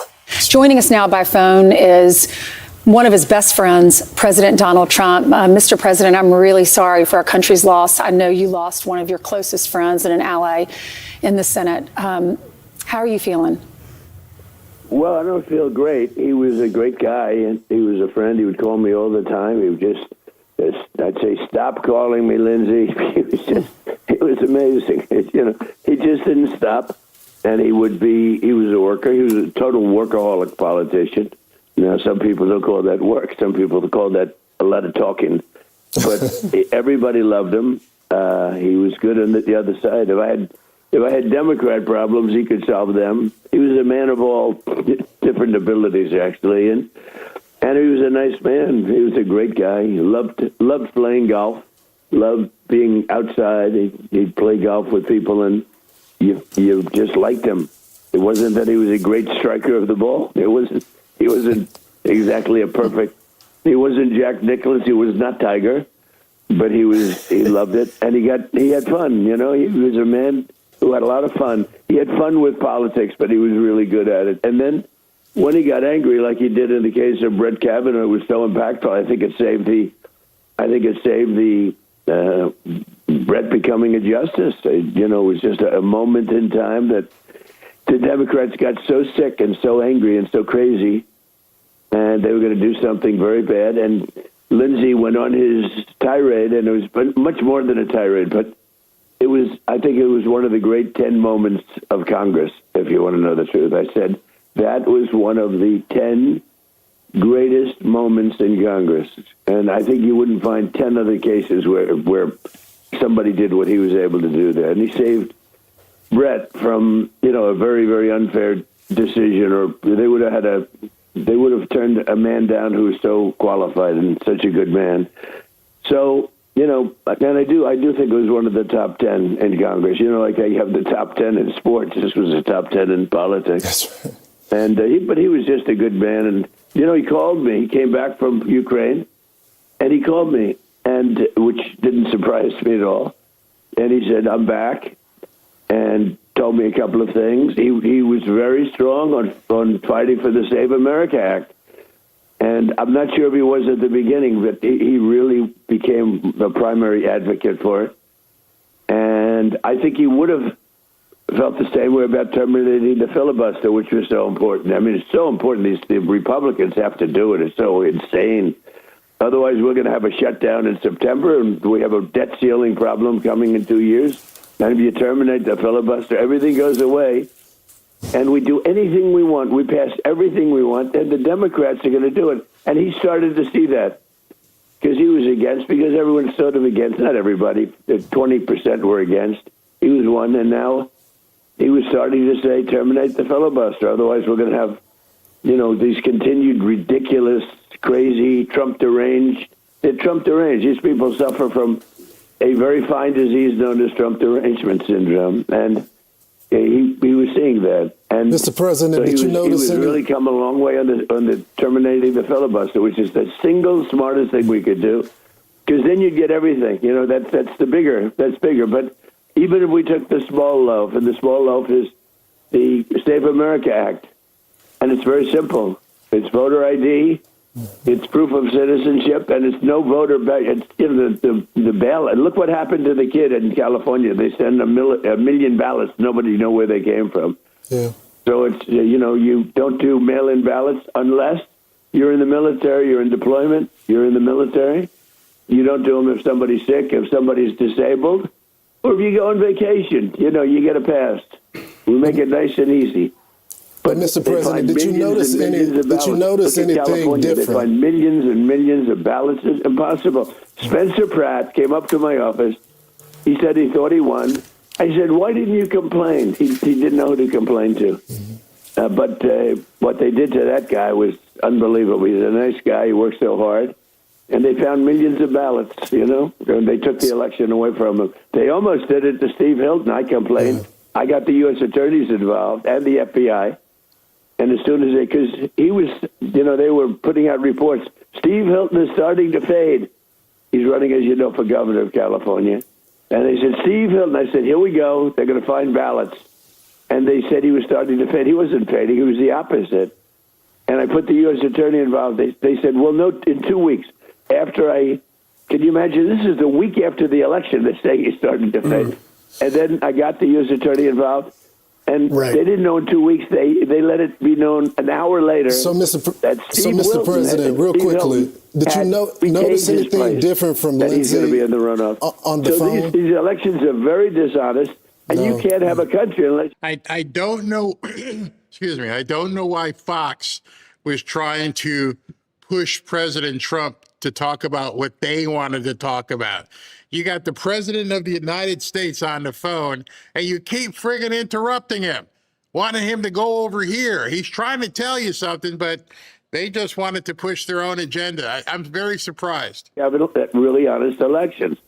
And when people don't want to have voter ID, when people don't want to have proof of citizenship, it's only for one reason, because they want to cheat, and they're very good at it. And Mr. President, obviously, Senator Lindsey Graham was a co-sponsor of the Save America Act. Let me ask you, though, we were talking, and you were just talking about that Kavanaugh moment being a top 10 moment, and I would agree, as we were all watching on that day in 2018, and we knew we were witnessing history. But I wonder whether or not that was a significant, pivotal moment in your friendship and the development of your close bond with him when you saw him standing and fighting, since no other person was, that delivered ultimately Justice Kavanaugh. Was that in a key moment? No, it was just a sign of respect. I knew Lindsey by that time. Don't forget, Lindsey was one of, there were a total actually of 18 people. They always say 16 or 17, but there were actually 18 people running for president. A couple have dropped out very early, and he was one of them running. And he was totally against me. I mean, he was fighting me. He sort of used me as the example because I was leading in the polls by a lot. And he said, I'll get you in South Carolina. I'm going to get you in South Carolina. And that didn't work out too well. I joke about it. It was amazing, actually. The whole thing was amazing. Hey, the whole career was amazing. But Lindsey was a big part of it because once that ended, he left the race. And once that ended, I became really good friends with him.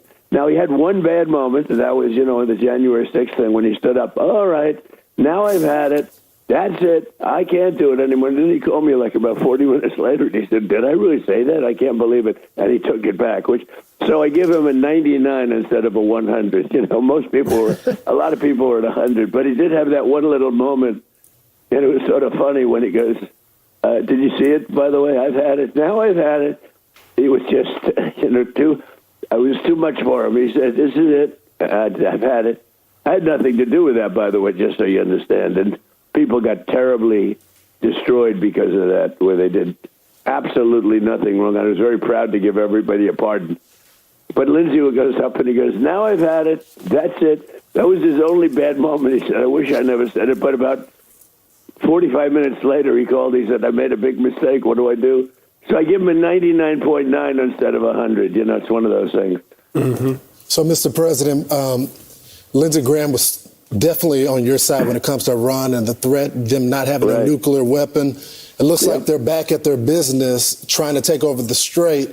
What's your response? Well, we're taking over the Strait. They have nothing. They've got nothing. So something that nobody knows, yesterday they had an 11-hour meeting. Everything's 11 hours with these guys. You know, you can't settle a one sentence in 1 hour, in 1 minute.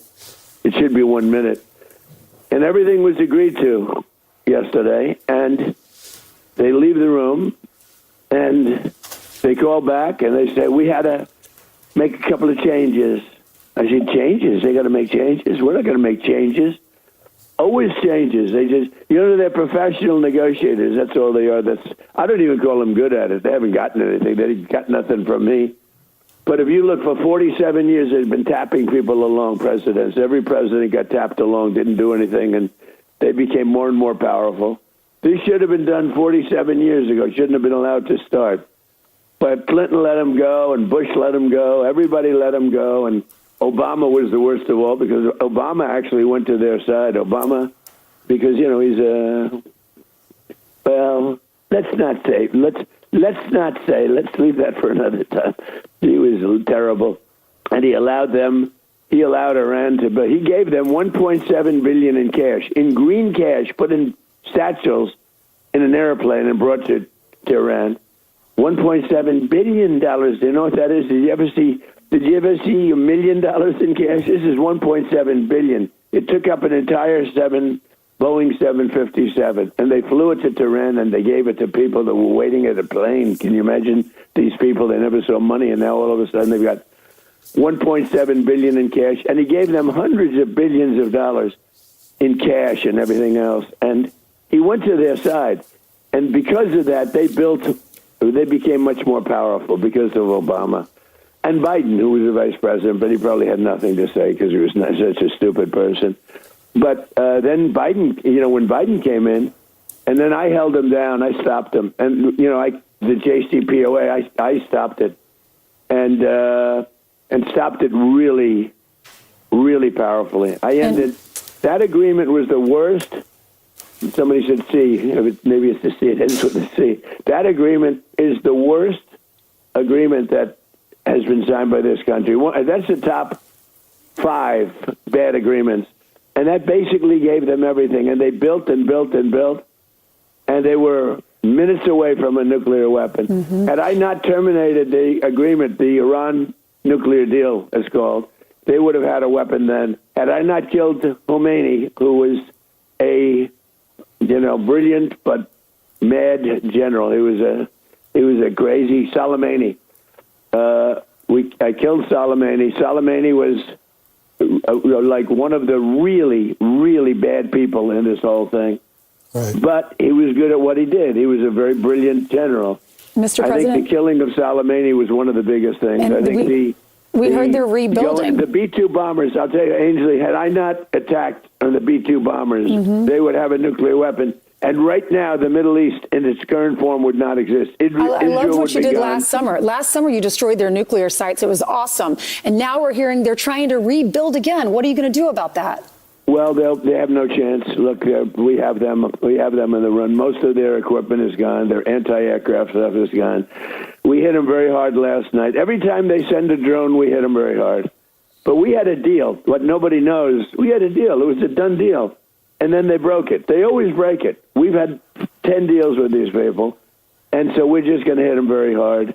And we're gonna keep the Strait, and we'll probably run it. We'll become the guardian of the Strait. Maybe we'll call it the guardian angel of the Strait. Mm. And we should be reimbursed for that. When we do that, we're going to be reimbursed because the other nations are very wealthy. They're on our side, and we can't be expected to do that for nothing, unlike we had for many years. You know, we guarded the Strait for 50 years more.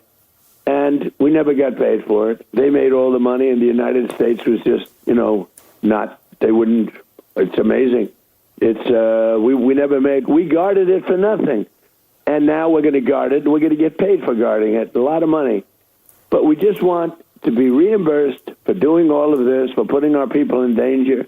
But we're really not putting people. We're really saving people. Remember this: they killed 52,000 protesters so far. As of this moment, the number is 52,000. So who's going to protest? And a lot of people are surprised about the protesting that they haven't. But nobody's going to protest when they get shot. They have AK-47s. They have machine guns aimed at people's heads. If you move 1 foot further, you get shot. And then they'll shoot 10 of them, and everybody flees. Who's not going to flee? They don't have guns. Right. So they're a bad group of people. Let me just tell you that. I don't say that often, and I have to live with that statement. They're a bad group of people. They've been this way for a long time, and right now they're getting their ass kicked. And in the top form, I get a kick when the New York Times and CNN. So you got to understand, their entire military is gone. They got nothing. They have no Navy. They have no Air Force. It's all gone. Their anti-aircraft is gone. Their leaders have all been killed. Their best leaders have been killed. They're gone. Khomeini is gone. The sun is 90% gone. And the New York Times writes an article. They're doing better today. Oh, and they have inflation. It's 350%.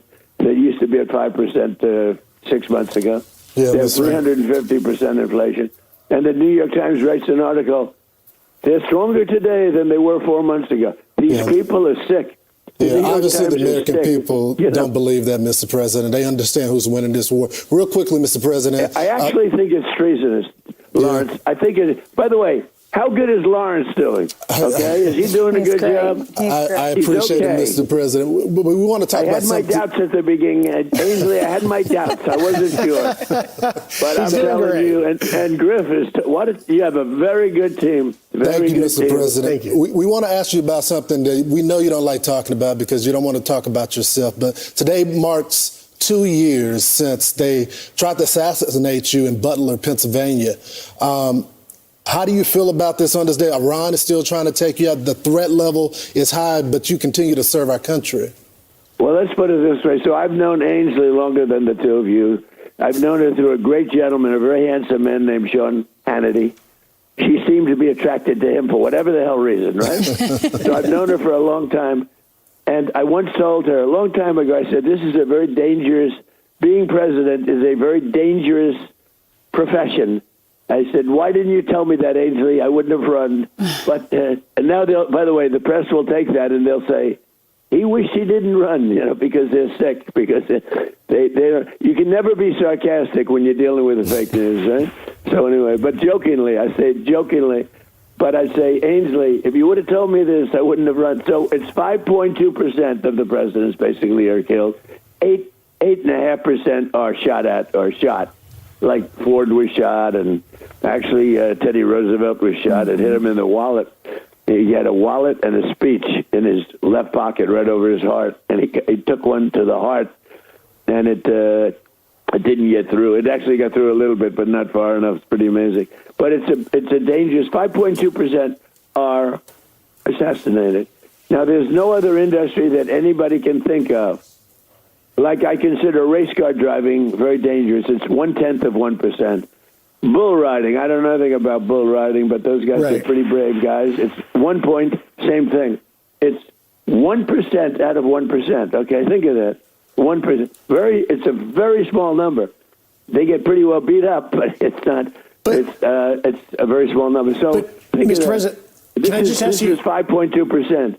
So Ainsley should have told me that when we talked about it many years ago. Right, Ainsley? Well, we have you covered in prayer. I'll say that. Right, Most of America is praying for you. God clearly has a purpose for you. Look at George Washington, too. He was shot at. But how are you feeling today? I think we all just want to know. And after the report that came back, I hate to Monday morning quarterback and put down law enforcement because they do such an amazing job, but they missed some things in the report showing that. What's your response? What's your reaction to that? We're talking about the Butler report? Yes. Basically.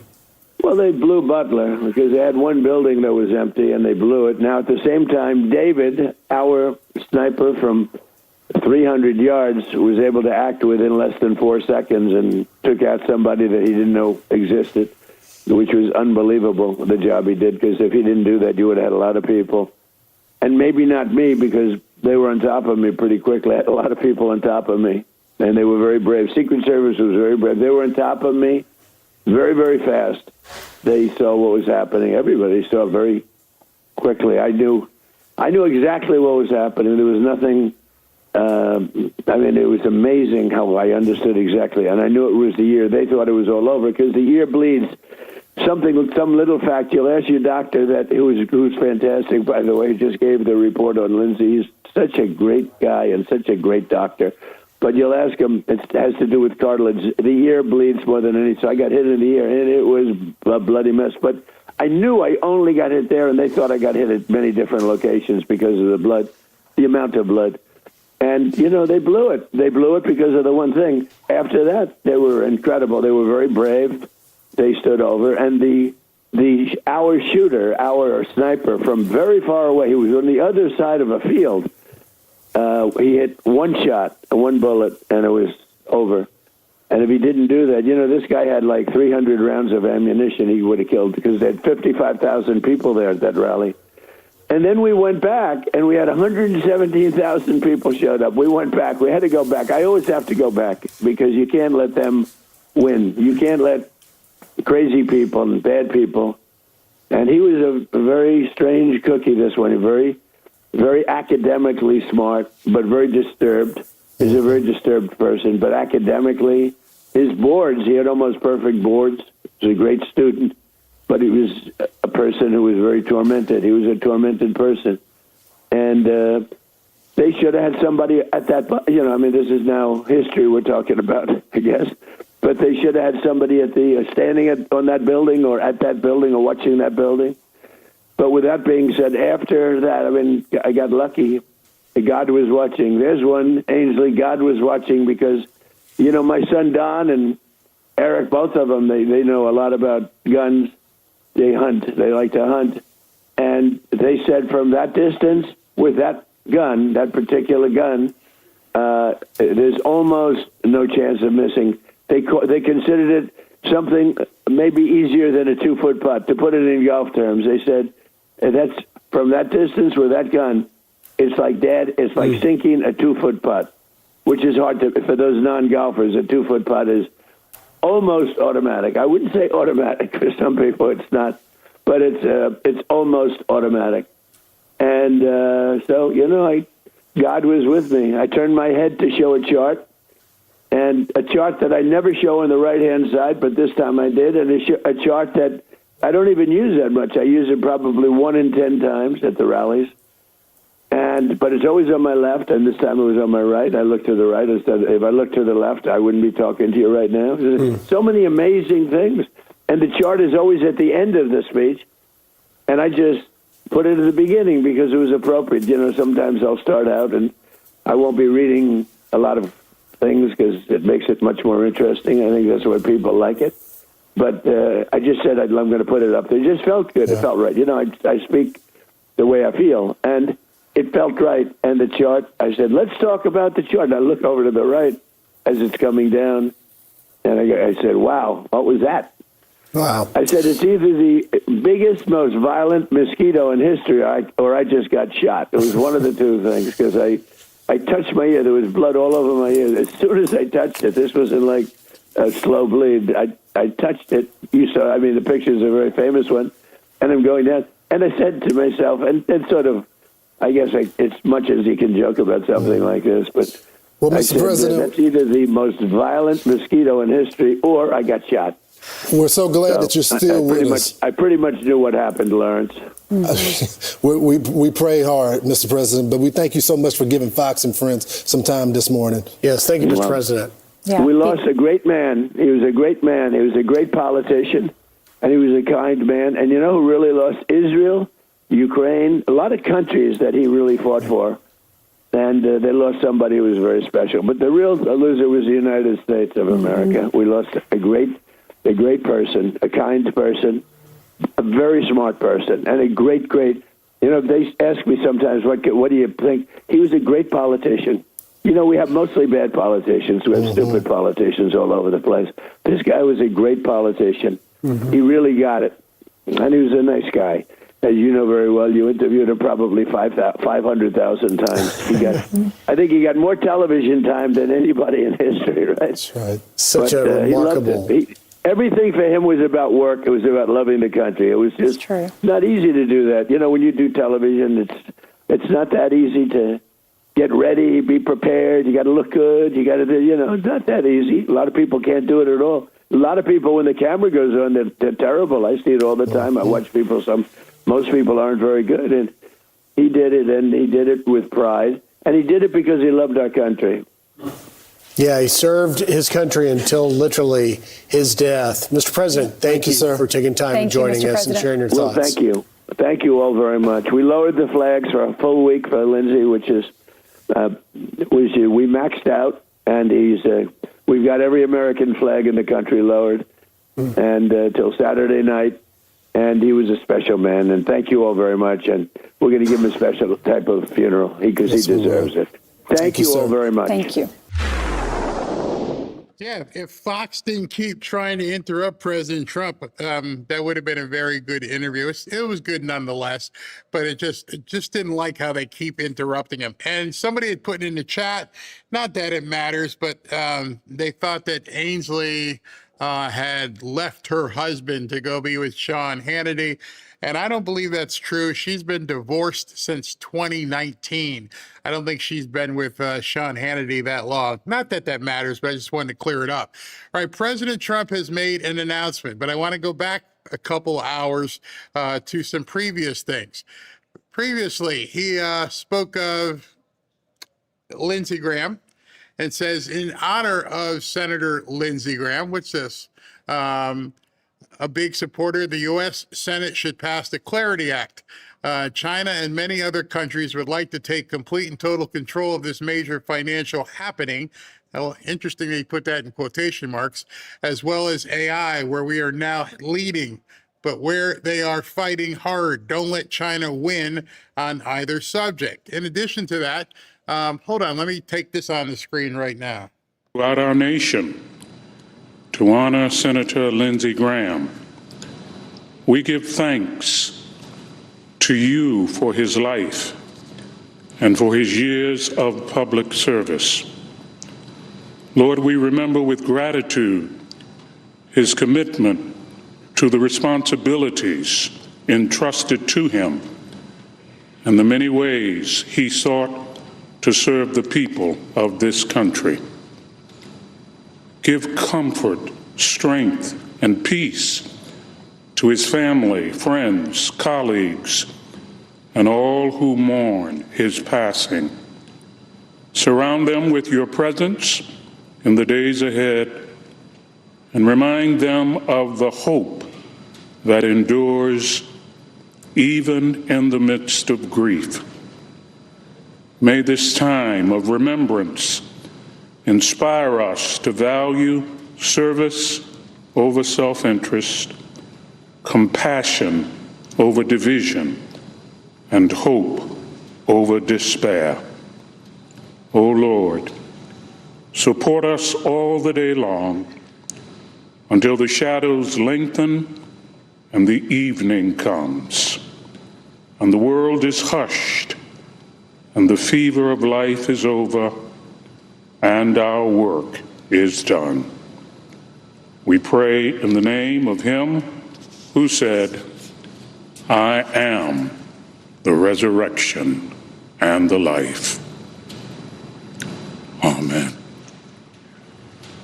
Will you please join me in the pledge? I pledge allegiance to the flag of the United States of America and to the republic for which it stands, one nation under God, indivisible, with liberty and justice for all.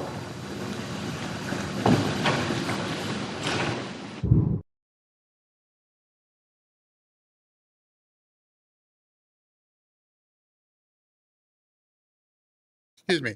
It was very nice of them. It awed me to hear that man pray like that, and then for the Senate to collectively say the Pledge of Allegiance. Maybe that should be an example to some of these socialists. The Republicans and Democrats pledging allegiance to the flag. Wow. All right. In addition to the other announcement about, about AI, at 4 o'clock, Henry McMaster, who's the governor of the state of South Carolina, is going to be making probably an announcement on who the appointment is that's going to take Lindsey Graham's place. So in South Carolina, like other states, if something should happen before somebody can finish out their term, the governor can then appoint somebody. It's not like that in Kentucky. They're going to have to do something should Mitch McConnell be honest about what's going on with Mitch McConnell. But in this instance, Henry McMaster will appoint a person to stand in like right now. Then in November, that person's going to have to run again. Well, President Trump has stepped in. He weighed in. What is this? Hold on. Through his military service as a colonel in the U.S. Air Force and Air National Guard, as well as being elected to office continually since 1992. Senator Graham was a very forceful and quick-witted presence in every room that he entered. His warm nature made everyone his friend, and I feel blessed to be one of them. A few feet from right here is the Senate cloakroom. Frequently, Senator Graham would hold court there, and in holding court, he was making every senator laugh, no matter what the challenge we were dealing with on that particular day. He was infectious in the way he told a story, and of course, there was always a punchline. I was no stranger to being the butt of his jokes. Senator Graham loved to tell people how frugal I was, and that if I were ever to open my billfold, dust and moss would come out of it. I don't know how many times I've heard that. Senator Graham always brought a smile to your face and levity to the halls of Congress. Senator Graham was no stranger to my home state of Iowa, as its first in the nation for presidential elections in the year 2016, when he announced he was going to run for president. I had the privilege of showing him around a time or two during his campaign for president, and he was a fan of the good people of my state of Iowa, identifying with our shared values of hard work, of faith, and genuine care for one another. I also worked closely with Senator Graham on the Senate budget and judiciary committees, and we worked together for decades. He was a coveted ally on legislation, and as chairman of those committees, he was always fair and he was always productive. From Supreme Court confirmations to criminal justice reform and border security, having Senator Graham in your corner was a great asset. He will be remembered for his many accomplishments as a national figure for the Republican Party. Senator Graham deeply loved his country. He was a bold leader, an impassioned national security hawk.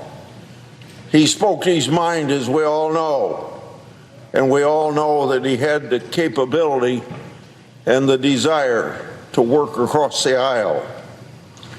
He was at the center of some of the most famous deal-making groups in the past 30 years.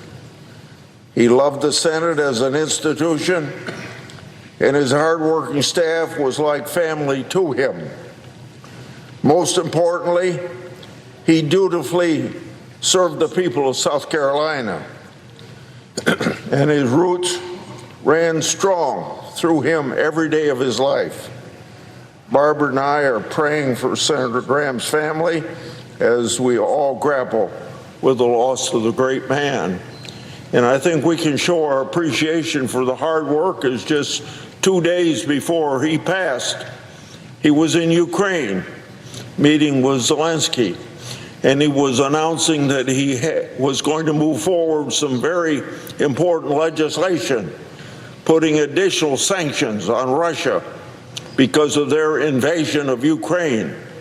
And I think we can show our gratitude and appreciation of Senator Graham by moving that legislation forward. I yield the floor and suggest the absence of a quorum. All right, so I like they pay tribute to their fallen comrade. Oh, this is pretty. They have a picture of his chair. Let's bring back in Senator Manchin as we. That's very, very nice, very nice. So I was saying about the South Carolina and putting in a replacement. I know it's very soon, but things have to move forward. President Trump is basically putting his thumb on the scale.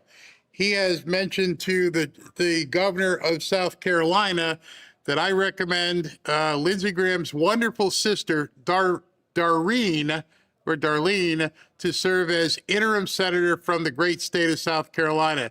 This would be a fabulous tribute to Lindsey, who loved her dearly, President Donald J. Trump. So he's asking the governor of South Carolina to name Lindsey's sister as the interim senator for Maine. I mean, not Maine, South Carolina. And then, she could run again or whatever. But I understand Nancy Mace is putting her hat in the ring. I understand that Nikki Haley may be somebody that might want to run as well. I don't know why we have to keep recycling the same people. But at this point, at 4 o'clock, I'm not sure if I will still be on, but at 4 o'clock, he's going to name her replacement. Interesting. President Trump literally just a few minutes ago posted this. He wants everybody to know that he will be making a speech to the nation on Thursday evening at 9 p.m. Eastern. Thursday evening at 9 p.m., which most assuredly I will be covering that. Not sure if that's an announcement about Lindsey Graham's funeral or what he's going to be doing there, or if it's going to be about Iran. Probably about Iran. Probably something is about to happen. Maybe the Obama information is coming out, but he's going to make a speech to the nation at 9 p.m. on Thursday. So go ahead and set your information for that, because who knows what that could be. That could be something pretty big. SV, that's going to be a big speech. It will be. Grok has nothing yet. There's a lot of speculation, economy, golden age messaging, foreign policy, national security, domestic priorities, but nothing concrete as of yet. I don't think you need an address to the nation in prime time for that. So it's well, I mean, we will definitely see, but it's definitely coming. So Thursday. Wouldn't it be great if he dropped the? We know who sold the uranium. Yeah. Yep. That would be fantastic. Oh. That would definitely be. So now we got to wait. We got to wait for 3 days to figure out what the heck is this all going to be about. And what most assuredly you guys need to be watching out for is what's going to be happening in the next couple of days leading up to that. If he's going to be announcing something, maybe in the tonight or tomorrow, we're going to see something escalate in Iran. Don't know, but we're about to find out. Crazy, absolutely crazy. All right, what do you got before I get out of here? Let's see. I sent you a couple things. Okay, you already addressed that one. So at the top of OSINT Defender, Trump has reportedly notified Congress that U.S. military operations have resumed in Iran, stating in a letter to congressional leaders that American forces carried out defensive strikes. So I guess he has to officially do that. And which one is that? I see one with the Houthis. Yeah, that right above that is above the Houthis. Yeah, breaking 911. Oh, breaking 911. Yeah, that Houthi one is actually a good story too. Okay, there you go. So he's got to follow, all the T's, cross the T's and dot the I's. Hold on a second. Oh my gosh, it just went off in my head. And in order to continue what he has been doing without declaring war, which would need congressional approval, wasn't there a timeline that said you could only conduct operations for 45 or 60 days? Then you had to stop. Yeah. You remember that? Then you have to So we're stop. starting over again, starting new timeline. We're going to You're starting over again. Well, that's why he had to. He's swiping the credit card. I am telling you, I just happened to realize that. What are you doing? Yeah, I'm informing you that we're doing it again. We've resumed. Yes. Stating in a letter. So July 7th. So I bet you if you look like sometime when they were on hiatus, that now we get another free shot. We get another 45 or 60 days. I'm going to have to look that time frame up that you can go and do military maneuvers without getting congressional approval. But I think he just played these people like fiddles. I think he just played them completely. Clever. Remember, they all went out of town and everything else. That they're just coming back today, and now all of a sudden he's letting them know. So I would almost bet that it's just they played the clock on these people, and the Democrats didn't even realize it, which is be fantastic. Well, I don't know how he juggles all these balls, man. This is crazy. How does it's the people surrounding him, the people who are surrounding him, and they're probably just. We have to stop, boss. We have to stop, or they're going to make us go for a war. All right, stop. Let's have a ceasefire. Ceasefire over. Start bombing again. Oh my gosh. People in the chat were saying 60 days, 60 days, something 60 like days. So if we went in there in February, 60 days with February, was it February 28th, right? February to March, April. Then they stopped. Then they started April, May. There's probably something in there where he keeps doing it every 45 days, stops and goes back in. Yeah. See, the Iranians are stupid because during that period of time where he has to wait, they should probably, I don't know. Because now all of a sudden, he just announced the blockade is back in effect. And we're charging tariffs. And we're taking 20%. Oh gosh. Where's Lutnick? This is did you see that story, Mike, about Eric Doherty, about Senator Mike Lee demands Congress, like this thing about the ICC? I thought that was very interesting. Marco Rubio dropped the mic on that earlier today. All right, what is it? What is this? Mike Lee demands Congress. Good. Read. Go ahead with it. Okay. All right. Senator Mike Lee demands Congress immediately pass legislation to permanently exile the globalist International Criminal Court, ICC, from the United States, in full support of Marco Rubio's action today declaring the ICC null and void in America. He did that earlier. Basically, globalists can screw off. They're powerless here. Lee, the United States is not a signatory to the International Criminal Court, a body outside of American law that has repeatedly threatened the sovereignty of America and her allies across the globe. Rubio nailed it. Independence is our birthright. We will never let foreign bureaucrats take that away from us. This administration will not sit by as the ICC and its allies seek to threaten our people. And that's what the Democrats want. They want an international commission to basically prosecute people here in America. And so, well, I guess nobody elected. They don't want a president. Yeah, they don't want anybody elected. They just want people, globalists, that will do what they're bidding. Yeah, exactly. Wow. All right. So this is the other one you had here. What is this? Let me. The Houthis have released a statement taking credit for the targeting of Saudi airport, and have. I didn't even know this was going on. No. Yeah. So they're taking credit for targeting Saudi airports and have vowed to expand their targeting of such sites as long as the air traffic dispute between them, the Saudis, and the government in Aden persists. Wow. Trying to read the whole thing there, but that's something official issued by the Yemeni armed forces. Yeah. So there's a lot of moving pieces going on over there, a lot of volatility. I mean, it's It's a lot of nuts. cardboard cutouts being moved around, and A lot of cardboard cutouts. I saw a story earlier where they said that the previous, they're now, Iran is now accusing the previous president of Iran of making nice with the Israelis. So they're in a bad way all the way around. All right. So you said I believe that we don't even know who's really running the country. I think there's so many, splits and stuff going on. I mean, there's a lot of craziness going on. I mean, who would want that job? I wouldn't want it. Would you want that job? No, thank you. No, thank you. I got to tell you something, that I have proof that the Trump economy is doing well. I have proof, and I don't even have to be MAGA to do it. I'm going to let a Democrat, a prominent Democrat, prove to you that the economy is doing well. Hold on one second. So you're going to love this one. Hakeem Jeffries, you know how he said the Republican economy is a complete mess. You deserve better. Well, here is also Hakeem Jeffries watching Jay-Z from a luxury suite in New York City on Saturday night.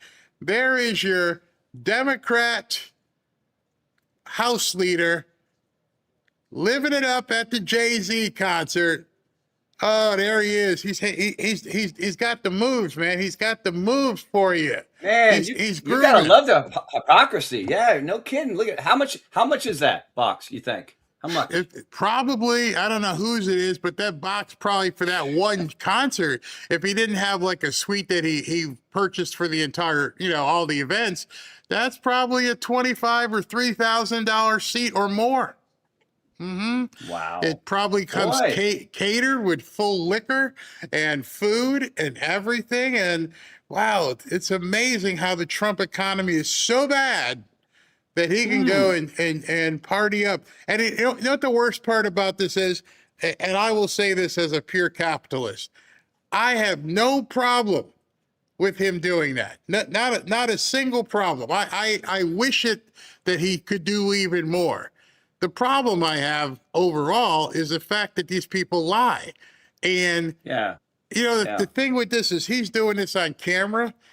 He knows he's on camera. He knows somebody's going to post it, and he doesn't care. He doesn't. Maximum prosperity everywhere, all the time. Maximum prosperity. Oh, my gosh. I'm like, this is... Wow. And Barry, wow. did you post an X story earlier about the Mandami had that meme, rents in New York City have just hit an all-time high? Yep. Communism. Isn't it working well for New York City? All-time high. And I think it was the number was 40%. 40% of the 40% plus of the tenants in New York City are foreigners. Yeah, I'm reading here. Manhattan, $5,295 a month. That's up 8.2%. I mean, it's a new. So remember, I thought he said it was supposed to be free. Yeah, everything's free. I'm gonna wait till you get your free groceries at next year sometime, because it's taken me that long to put a story together. So in closing here, actually I have another story, but you had this one, so I wanted you to. I think this is the one you were talking about. Our boy Clandestine again. Yes. All Let me right. bring that up. Now I can't play I can't play the video because it's one from it's a movie and it's music, but it's a video that basically what he says there is, on my signal, raise hell. I don't know if you guys have ever heard that video, but basically it says, on my signal, raise hell. You know what? Maybe I can hold on, SV. Let me see if I can download this real quick. Okay.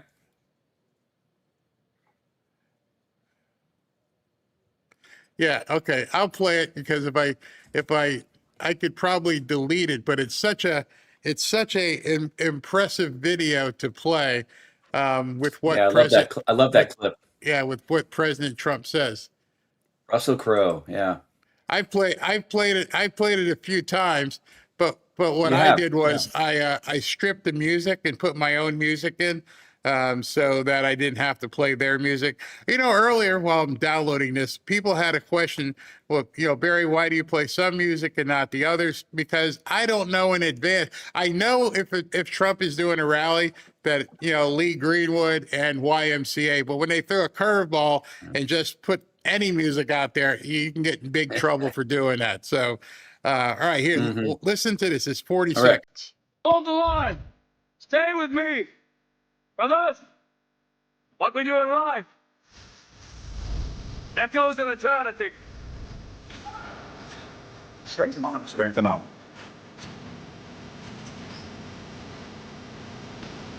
At my signal, unleash hell.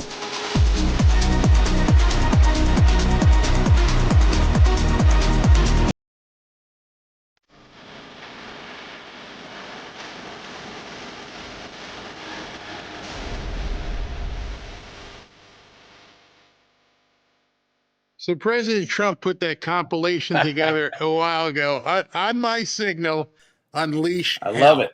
And I think Yes. we're getting close. But the stuff he said today on that Fox interview, where it's like, oh, yeah, I can't say right now. I think we are getting closer to the point where he begins to, as he said, unleash hell. So this is the post SV had put up here. Hold on, let me go to the top. Go ahead, you can take it. Want me to read it? Yeah. All right, here we go. So for all the people who think we are running out of time or that Trump needs to hurry up, do you honestly believe that Trump is not aware of the situation? We are on a timeline and justice will be administered at exactly the right moment, no sooner or later. Only after all rogue elements, like Iran's rogue nuclear program, have been neutralized, can we proceed to the justice phase. The deep state have built-in fail-safes and contingencies that we must eliminate first to first safeguard the public. We must also manage public perception because the truth about Obama will not be openly accepted at first by the masses. And if this rollout is not done properly, it will cause public uprisings, mass chaos, and countless innocent lives will be at risk. The situation is being carried out with military precision, and the timeline does not give a rat's ass if you are impatient. The fate of humanity lies in a balance, yes. Obama's handlers have already been neutralized. Saudi Purge 2017. He is now a puppet with no strings. He is a sitting duck, and Trump will drop the hammer when the public is ready and the board is 100% secure. We don't need you to believe. We just need you to witness. I've been saying for a long time, because when people would say stuff and certain other podcasters, I'm like, you don't think he knows what they're going to do to him if they get back in power? You don't think he knows they're going to take his properties, take his business, drive him through the ringer, drive his family through the ringer? You don't think he knows all of this? And so for people to think that nothing is happening, you would also have to think that he's okay putting his entire life and his family's lives and businesses in danger. Ain't gonna happen. Ain't ever gonna happen. So remember, he's standing in their way. He's doing it for all of us. On my signal, unleash hell. And unleash hell. We'll know when it happens because they're going to lose it. They're going to absolutely. All this soft disclosure we've been getting earlier when I was talking about the billions and billions and billions of fraud, and you've heard so much, and right now you're frothing at. You're like, do something, arrest them. Hold on. Yeah. Because we need more people saying that. We don't need more people getting upset. We need more people desirous of that to happen. Then you can let things go. See, I don't think enough people are hungry and drooling for this stuff yet. And I think they're trying to keep us from drooling. And that's why some of the people out there are saying some of the things they say, because it's easier to say it's not going to happen. I think they just want to keep saying that. Nothing's going to happen. Yeah. And we're crazy. Okay, we're crazy. We're all crazy. Is that it? Did you have anything else? That is all I had. Nothing. We already covered the address on Thursday. So I'm just actually, okay, let me send this to you. This is from OSINT Defender. Gives you a little more context about what Trump is going to do tomorrow. Well, he's already released something that they're going to be No, doing it's just, tomorrow. I guess, CENTCOM confirmed the blockade operations. So it talked about the 66-day. Okay, so it goes into that thing you were just talking about. So yeah, a little bit more information. Yeah, following President Donald J. Trump's announcement this morning that the U.S. naval blockade of Iran will resume, CENTCOM has confirmed blockade operations will resume at 4 p.m. Eastern Standard Time tomorrow, July 14th. During the previous 66-day blockade, April 13th to June 18th, U.S. forces redirected approximately 140 commercial vessels away from Iranian ports, disabled 9 vessels that failed to comply with coalition directives, and allowed more than 50 vessels to proceed on humanitarian grounds. The renewed blockade comes as tensions continue to escalate following Iranian attacks on commercial shipping in the Strait of Hormuz, multiple rounds of U.S. strikes against Iranian military targets, and Tehran's declaration that the strait is closed. That just came out 6 minutes. Interesting. So June 18th was about the drop dead date, and all of a sudden now they're restarting. Oh, that's very interesting. Yep. No, there are no coincidences. No, we've said it a million times. There's never any. Any coincidence. All right, so I have something I want to show you guys before we leave. It dovetails off to what we talked about yesterday. Thanks, SB. We talked yesterday a little bit about what was going on with this Housing Act and how that was being accepted or not accepted, but what was being said about it. So I wanted to show you something. Let me see if I can bring it up. What did I do with it? Okay, here. Let me show you this video real quick here. Yes, ma'am. And so the first iteration of Opportunity Zones, to give you a few numbers, it lifted 1 million people out of poverty in our country. 400,000 units of new housing, 500,000 jobs have been created, and over $100 billion of investment, private investment into distressed communities across our country, urban, tribal, and rural. And so now with the passage of the Working Families Tax Cuts, Opportunity Zones have been made permanent. So you think every 10 years, governors and territory leaders and tribal leaders can pick eligible census tracts in their states and their cities to be able to receive revitalization. And so I'm very excited about this. I'm grateful for what has been done in Opportunity Zones, but looking forward to much more. When I met Scott Turner, when we went up to Washington, and I had a chance to interview with him, and of course that was like one of my excited interviews because I got to talk to a guy who's in charge basically of the government programs in real estate. And I heard him say then, which got me thinking about where I was going to be doing things, because he was wide open. And, Ashley was sitting right next to me. And as he was talking, I looked at her like, have you heard this before? Because he started telling us where the opportunities, no pun intended, were going to be. And so now here, while everybody is screaming about the Housing Act, they're missing what has already been, as he said, permanently in place. Permanently. The opportunity zones across America are permanent. That means the Democrats can't change it. And so he posted this earlier today. It said Opportunity Zones 1.0 raised 1 million people out of poverty, built 400,000 homes, and grew 500,000 jobs. Now they are permanent under President Trump's Working Families Tax Cuts. Now, we did that. Now, Opportunity Zones 2.0 will bring even more revitalization. So, ergo, as you hear that, as you now hear it yourself, it's permanent. Opportunity zones, you can go up online and you can see where the opportunity zones that are anywhere near you. And understand, you have an opportunity to do something that you weren't able to do in previous administrations. Take as what he was saying, the Working Families Tax Cuts, and combine that with the Housing Act that everybody hates, and now you're seeing where the real opportunity is. Let me break it further. You have the opportunity to look at something and say, I want to buy this or I want to build it. The government is going to give you the money, either through a grant, tax credits, or an actual loan to buy that land or that piece of property. The government is going to incentivize Americans to go into opportunity zones by giving you the money for acquisition. All right. Then they're going to give you the money to redevelop. You're thinking, okay, so I can get the money to buy, I can get the money to fix up, and then coupled with the new Housing Act, we'll even give you the tenant who's going to pay off your mortgage. Guaranteed. Light bulbs right now should be going, boop. wait a second. So what do I got to do?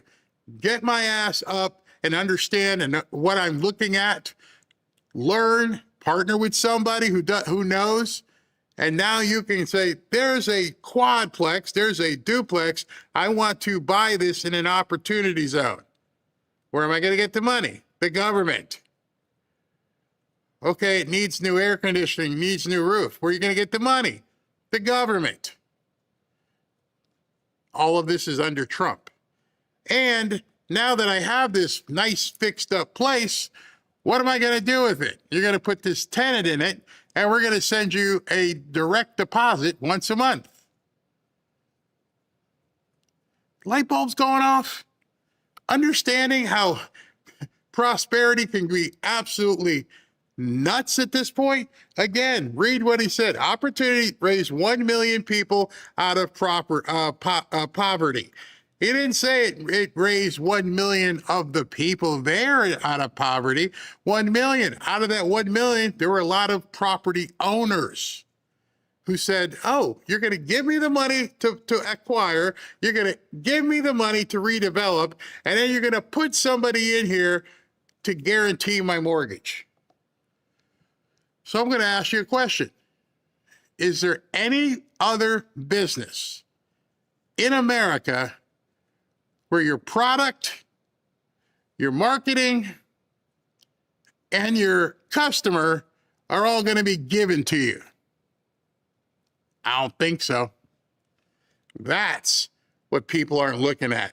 That's why people are screaming online and saying all kinds of crazy things about the market and how they're going to do this and do that and how Trump sold out. Well, they're not paying attention to the whole story. I try my best to bring this information to you guys because other people, for whatever reason, aren't doing it. They're not showing people what exactly is happening. I mean, I would, if I was you, I would be following Scott Turner and seeing all the things he's doing. The public and private sectors are uniting in delivering housing affordability. Thank you to Rob Whitman, who's the head of H&H Homes. No, Rob Whitman is another congressman, for joining HUD's Housing Affordability Roundtable to discuss the work the Trump administration is doing to reduce the cost of new home construction. It's all right there. And all these people who were complaining completely missed it. He's been talking. This is another post he had put up. Said opportunity zones are permanent. Deregulation is raising housing supply. Americans are keeping more money in their pockets. Duh. People sometimes ask me, how bad was the chat last night when we started talking about some of this prosperity stuff? A couple of people just went off the rails. And I think to myself, the reason why people don't understand is because they're not educating themselves. And if you're not educating yourselves, this is where the problem is. And I wasn't going to mention this except for Scott Turner posted this on his profile as well. And I want to close with this. He posted this. He says, this was the White House. It says, fight, fight, fight. 2 years ago today in Butler, an assassin opened fire on President Trump. By the grace of God, his life was spared. As he rose to his feet, blood on his face, fists raised high, the moment became an enduring symbol of resilience, courage, and unbreakable determination for an entire nation. And he's showing the picture that's hanging there right now of fight, fight, fight. Why am I closing with this? Because you can't sit around and complain and still fight. You can't sit around and look at people saying stupid stuff online if you plan on embodying the spirit of the man you voted for. You can't let people discourage you. You can't let people talk you out of things. You can't let people tell you you can't do something. You can't let people tell you that President Trump is not allowing you to overcome your situation. The man got shot 2 years ago today. And he said, fight, fight, fight. And he didn't say, fight sometimes. Fight, I don't know, when you can beat your opponent. Fight when you know you're already going to win. Or do you fight the entire time to get to where you want to get to? And I have held this in me for a couple years since I saw that happen. And I'm like, if he can do that, and I say it to Robin all the time, I'll say, I'm tired. I don't feel like doing a show today. I'm just tired. You know what? I want to go to the beach. And she'll say, that's not what you signed up for. When you guys all watch this man flying around the world and 80 years old, and you're like, how can he do it? He can do it because he meant it. He didn't say that. That wasn't something scripted.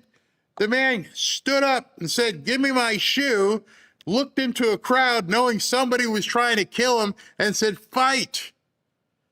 Not fight when it suits you. Not fight when it's going easy or when some podcaster tells you that things aren't in your favor and that the illegals are doing that. And Elizabeth Warren put up this bill and no, every single one of you, when you found out that housing bill went through, that he couldn't sign it because they would have overridden his veto anyway. At that point, at that very point where everybody was bitching, maybe you should have said, I got to fight. And maybe fighting is realizing how to understand where the opportunities are and thanking yourself that 2 years later, this man is the president of the United States. I will never succumb. I will never give up. I don't care what the Democrats do. I'm going to keep fighting until, for some reason, either God calls me home or I can't do the things I want to do. Until then, get up, eat breakfast, take your vitamins, take a shower, and get out there and get it done. I don't have time for whiners. They're not in my life. One thing I can tell you, in terms of with my grandson being here and I got to go get ready to get him to practice, is today, he first time that I've heard him say this, I'm in pain. I hurt. And I don't know if you guys ever saw the movie North Dallas 40 where they are you hurt or you injured? So I don't give a shit about hurt. Injured, we take care of. Hurt, if you've never played sports, what are you told when you hurt? That's what you're told. You're told fight. We don't got quitters here.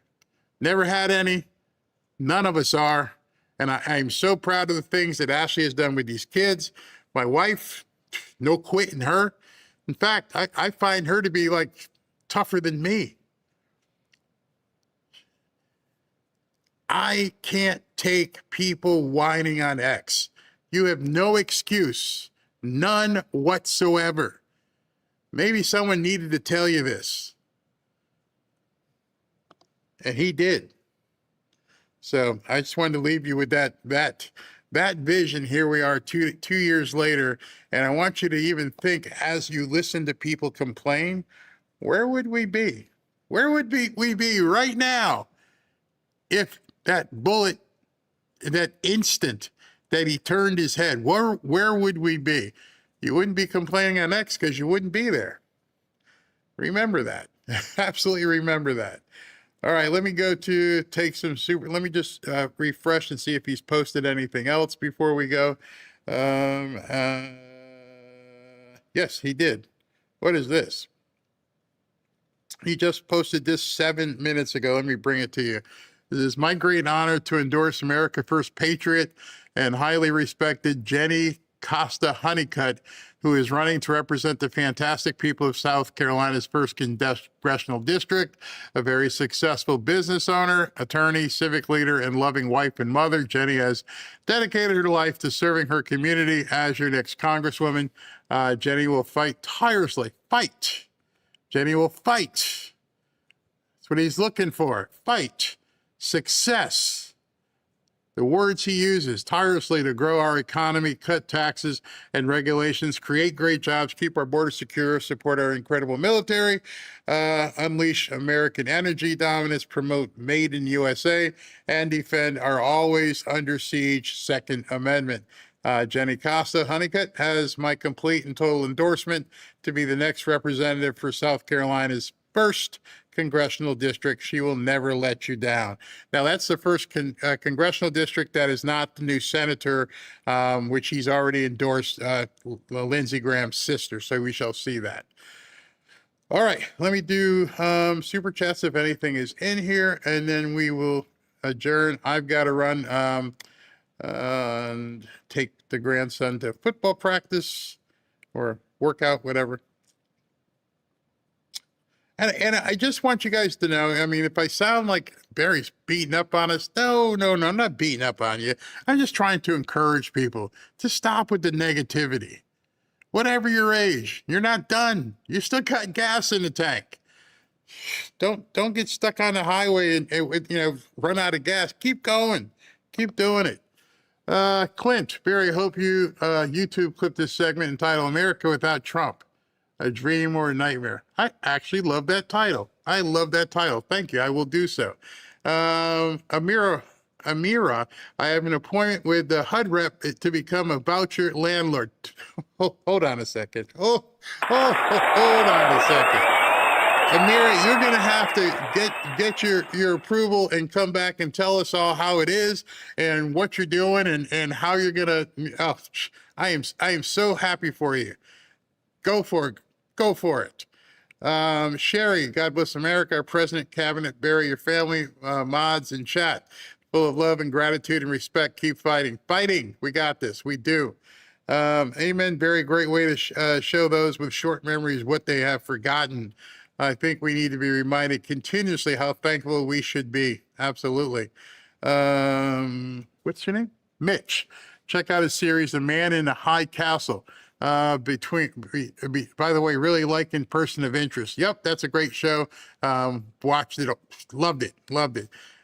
Jim Cazaville is how you say his name. Love that actor. Liza, thank you. Michael McDonald, Barry, where did you play ball? AI says you never played. Okay, guess not.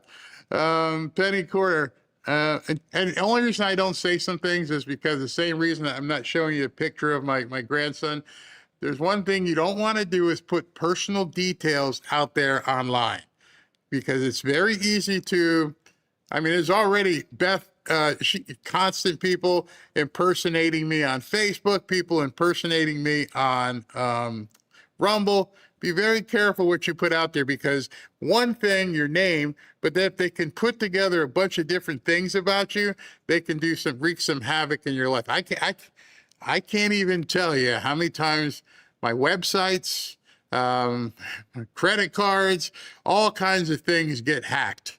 And so the security we have and where we live, we don't publish that. It was funny. One of my friends who's a sheriff up in Orlando, he used to work with me at Disney years ago.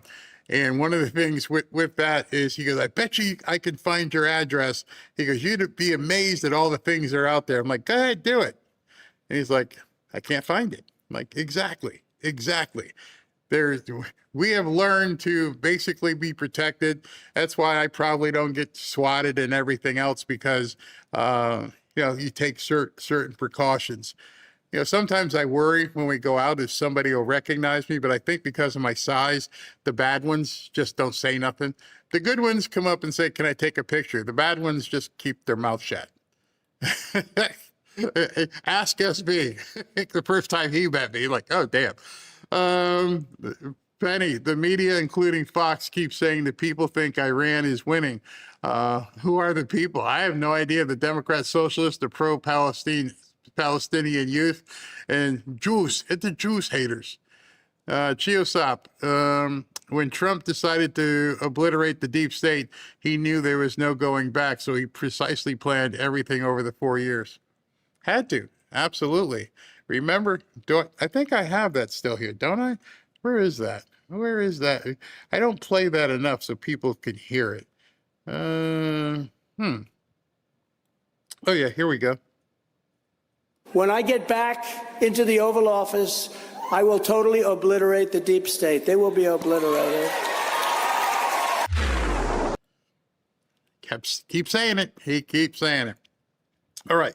The bill creates affordable housing and prosperity. Yeah, I always wonder when people hear affordable housing, do they not realize that somebody has to provide that housing? It's not just going to show up. Somebody's providing affordable housing, but affordable housing also, to me, means profit opportunity. John Robinson, we all don't like the millions of migrants, but if they were not there on that chart, Trump would be gone. So they saved us in the long run. Wow, never thought about it that way. Never thought about it that way. And Kelly, today I believe in the present, Trump was, saved by God to fix the world. Indeed, I believe that as well. All right, everybody. I thank you for tuning in. Wow, another short show, SV. And we will see you tomorrow.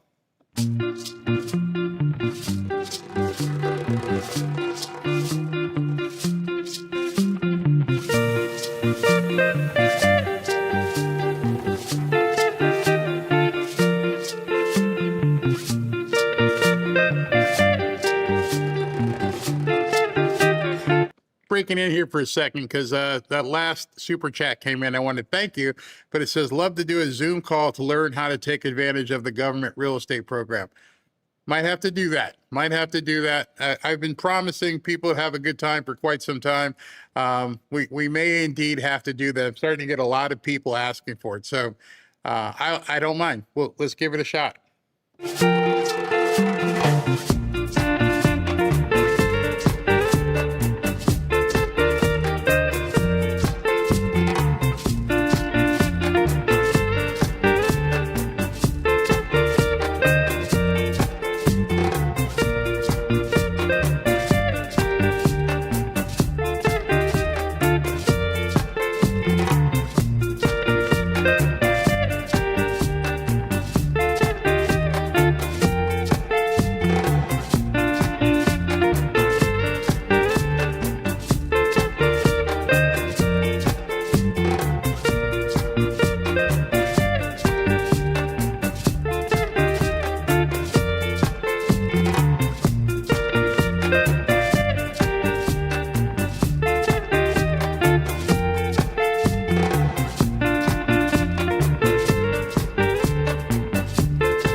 Lindsey Graham recognized the greatness of America and her obligations to a dangerous world.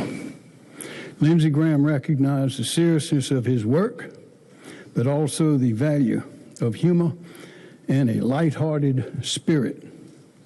Lindsey Graham understood the hopes, dreams, and needs of his state and delivered for his state every time. Presidents, paupers, famous or forgotten, he treated us all the same. We have seen him attack evil and injustice and embrace friendship and the common good with equal fervor and strength. Yes, we are going to miss Lindsey, but we will always remember his quickness, his laugh, and what he has done for us and the world. As he described himself, this poor boy from a little town in South Carolina. Today, under the law, it's my duty and honor to name someone to serve in the place of this irresistible man, this irreplaceable man, this extraordinary man for the remainder of his term. Lindsey took care of his little sister in years long departed. It's my honor to ask his little sister, Darlene Graham, to finish his work for him now. And by the way, Darlene, I don't know if I told you, but after we spoke on the phone in the wee hours of Sunday morning, and you agreed to serve through tears, earlier, I had wondered what you would say, and I was humbled by your quickness to see the duty that you had to serve. And I called the president afterwards, and he thought it was a great idea. And I'm sure that everyone here does as well. Darlene, little sister, come forward, please.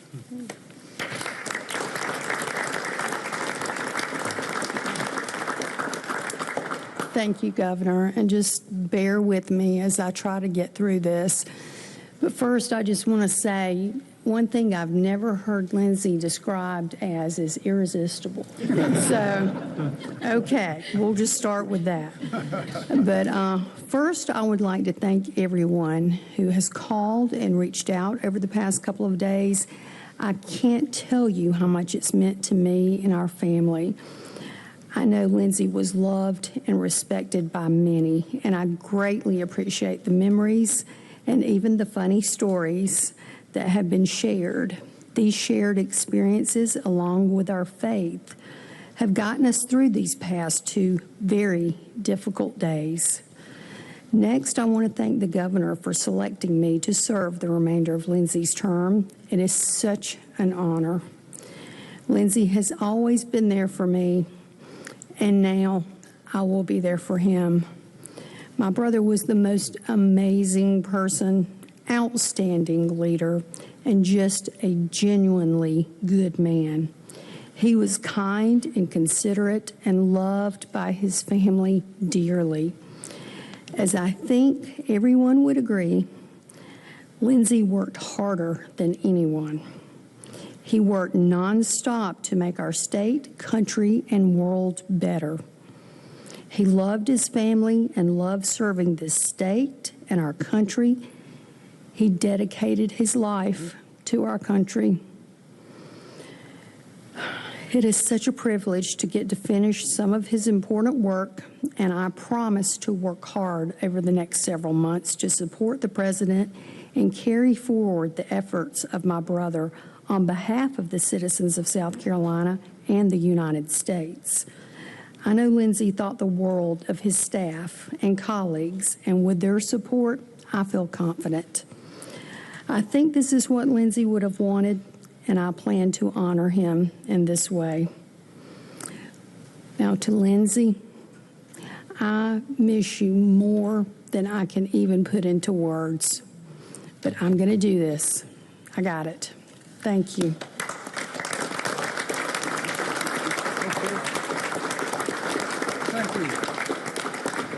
That concludes this ceremony. Thank you.